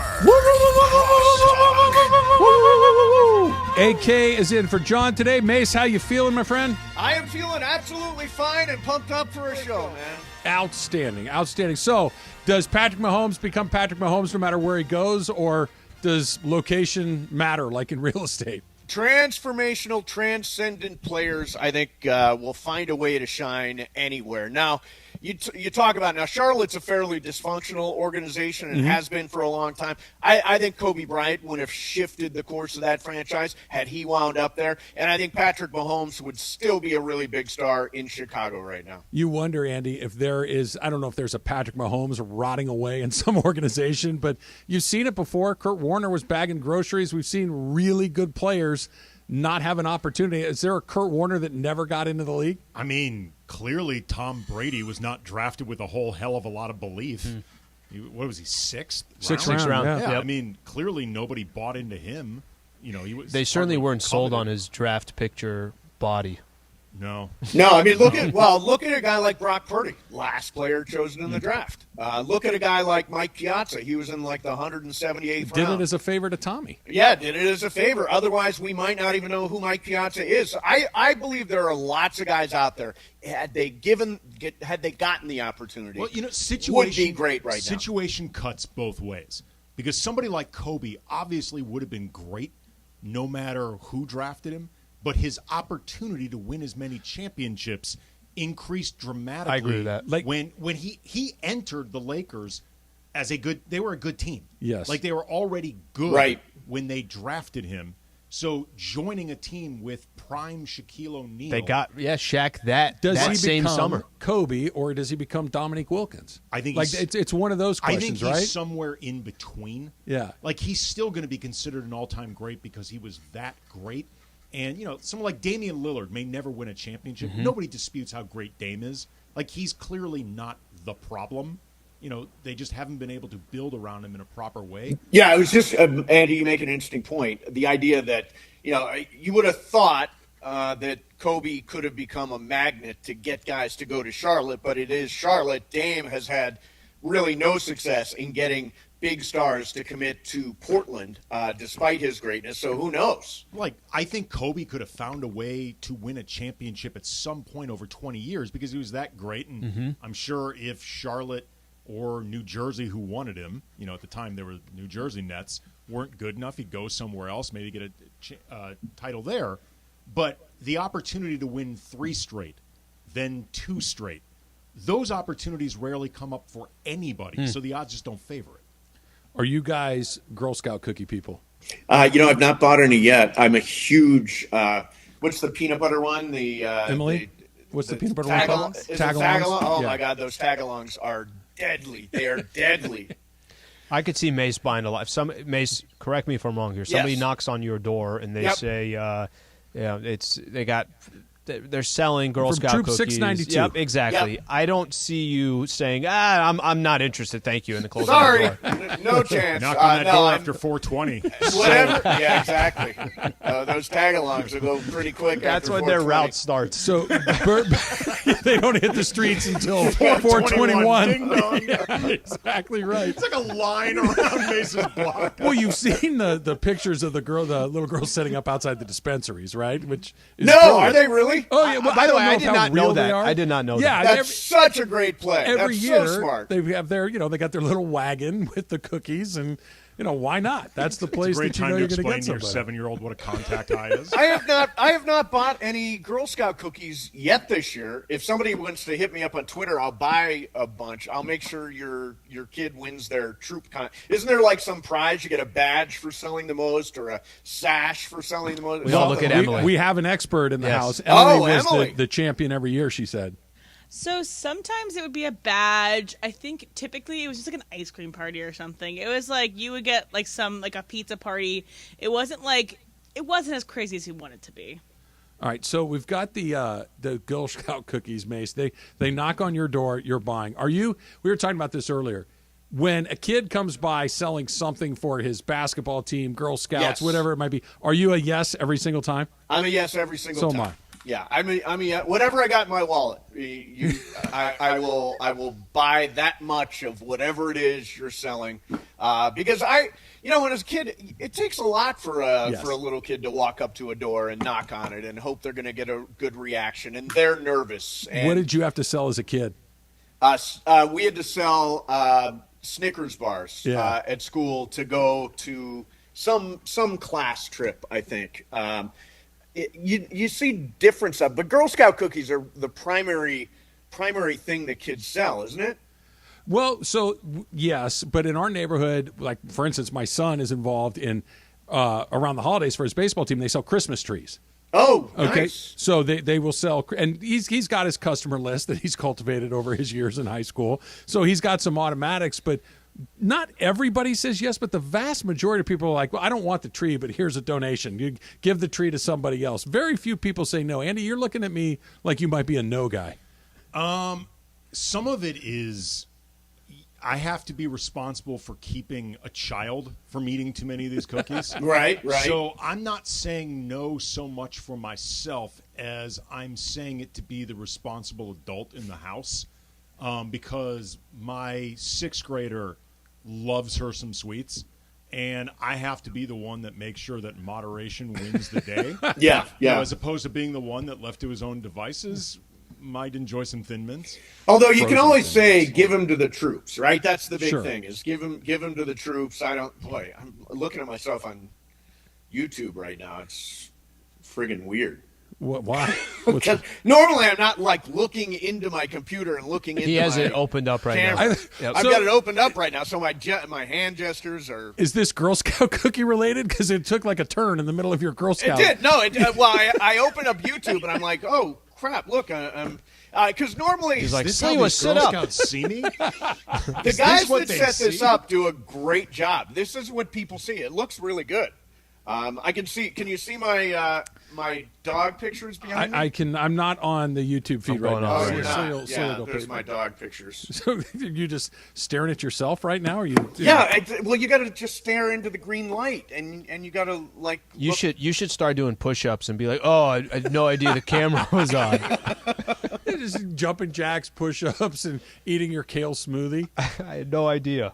No one else wants to put those Thin Mints in the freezer? That's Andy. That's a big Ireland thing. Thin Mints in the freezer awesome. is like a big thing. Yeah. I also like the what are the ones with the coconut and the chocolate Samoas? Samoas. Yeah. Oh, those are amazing. Those are Yeah, fantastic. those are. Be careful of those. The I know we already. Is it the peanut butter patty one? The one that we're talking about? Or are you talking about the hard peanut butter cookie? So there is the chocolate and peanut butter one. That is a tag-along. That's the tag-along. And then there's another one that's like the peanut butter in the middle. Yeah. Cannot remember the name of that one. That's right like a Nutter Butter. It's like a Girl Scout branded Nutter Butter. Yeah. Mace, Like Emily had the best idea. She would wait for Super Bowl parties. That's when she'd go sell all these. I didn't know really that was. smart. But who's saying no to that? Nobody's saying no. She Well, probably everybody's has. drunk at a Super Bowl party. She probably has like a full like a truck full of cookies in the back. Right, She's got a right. clientele there. She would treat it like a real business. That's a smart play. She made $60,000 that year. She was 8. Do you guys go to Super Bowl party? Like I haven't even been invited to a Super Bowl party in a while. I typically. Or are we supposed to call it a big game party? Yeah, well, I think we're okay as long as it's not endorsing a product. I believe is how that works out. Presented by. I like a Super Bowl party. I do. I there's a couple that I've gone to regularly over the years. I enjoy them a great deal. I don't have to be alone. I like the social. I like the food. The game. You're going to see the game easily enough. But I love that absolute unbelievable spread of a little bit of everything all day long. I haven't been to one in a long time. I was going to say, I feel like it's kind of. Is it just? Did it lose a little steam? Well, COVID. I think COVID But shut even down a lot of parties. pre-COVID, was it going like we crazy? we went every year. If I wasn't working because the Rams were in it, I was absolutely going to one every single. Are you a party guy, Mace?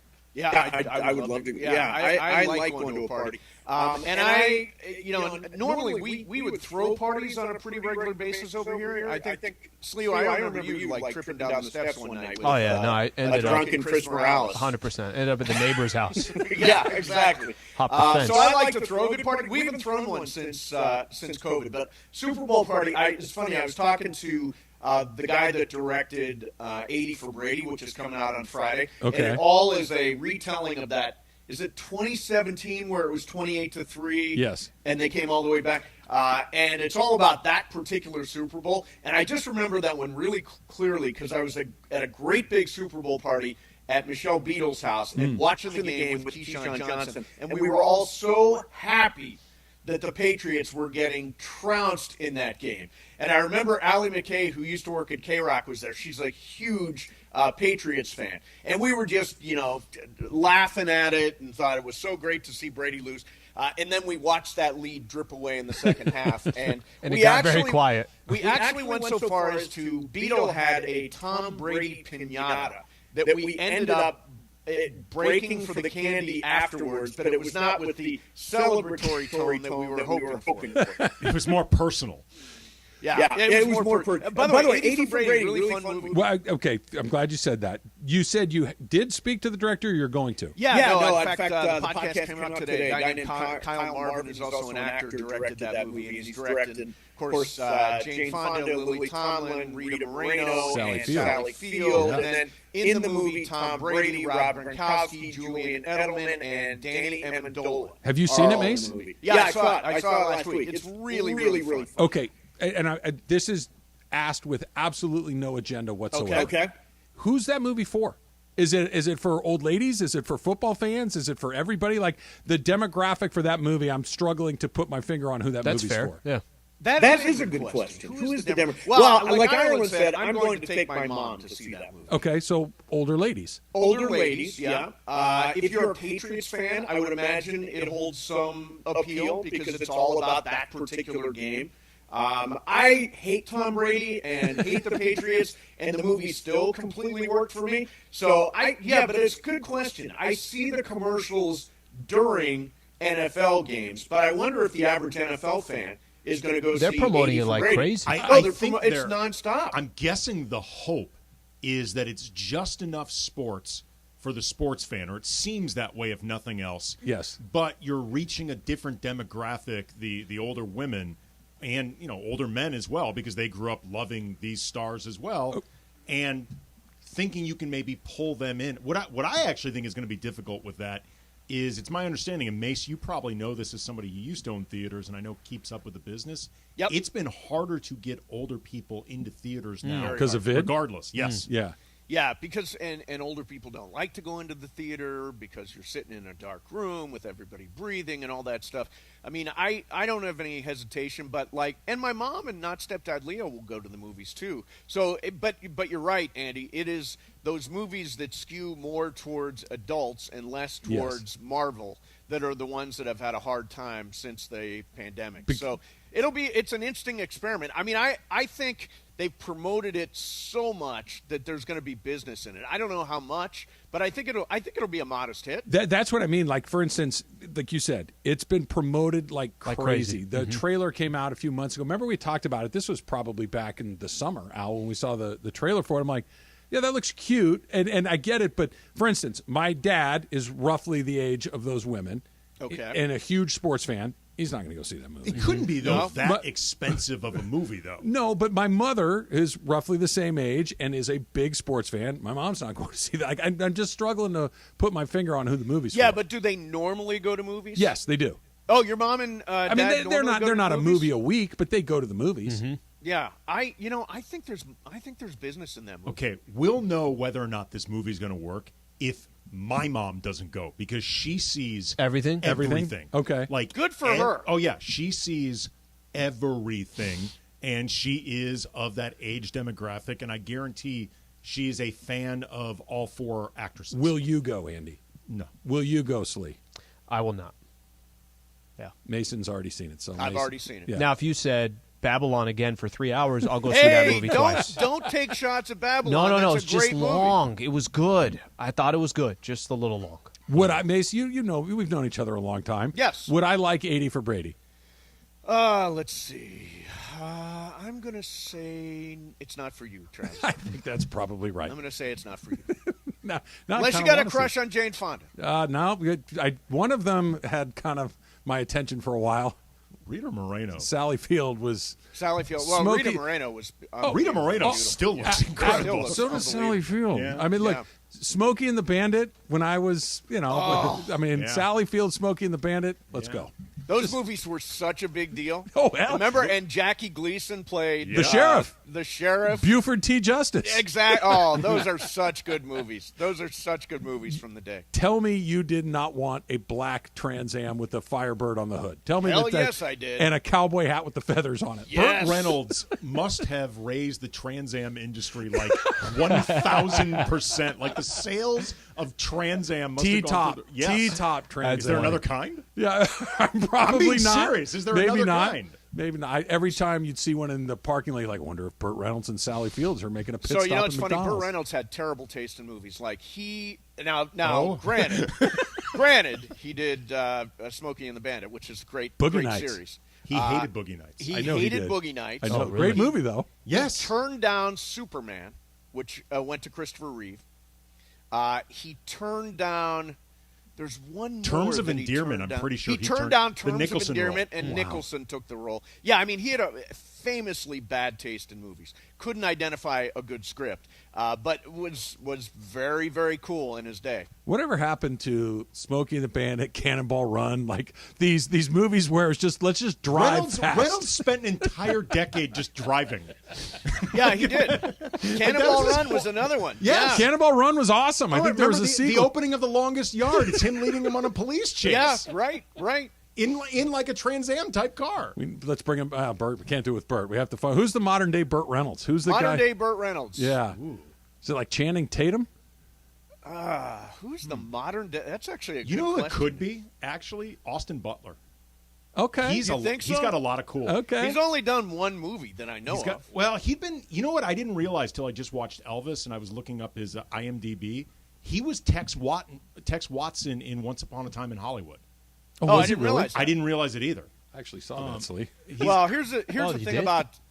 about him. Did you read all this stuff about how he can't stop talking like Elvis? I didn't need to read about it. I saw him at the Golden Globes talking like he was raised in Memphis when he grew up in Orange County. So his voice coach came out and said that he was so immersed in the character that he can't stop talking like I think that happened to my Jeff gosh. Bridges with the dude in Lebowski. He has sounded like the dude for like 30 years now. I've seen him at a grocery store drinking milk just right out of Madonna spoke with a British accent for a period of time. Yes. It's not unprecedented. No.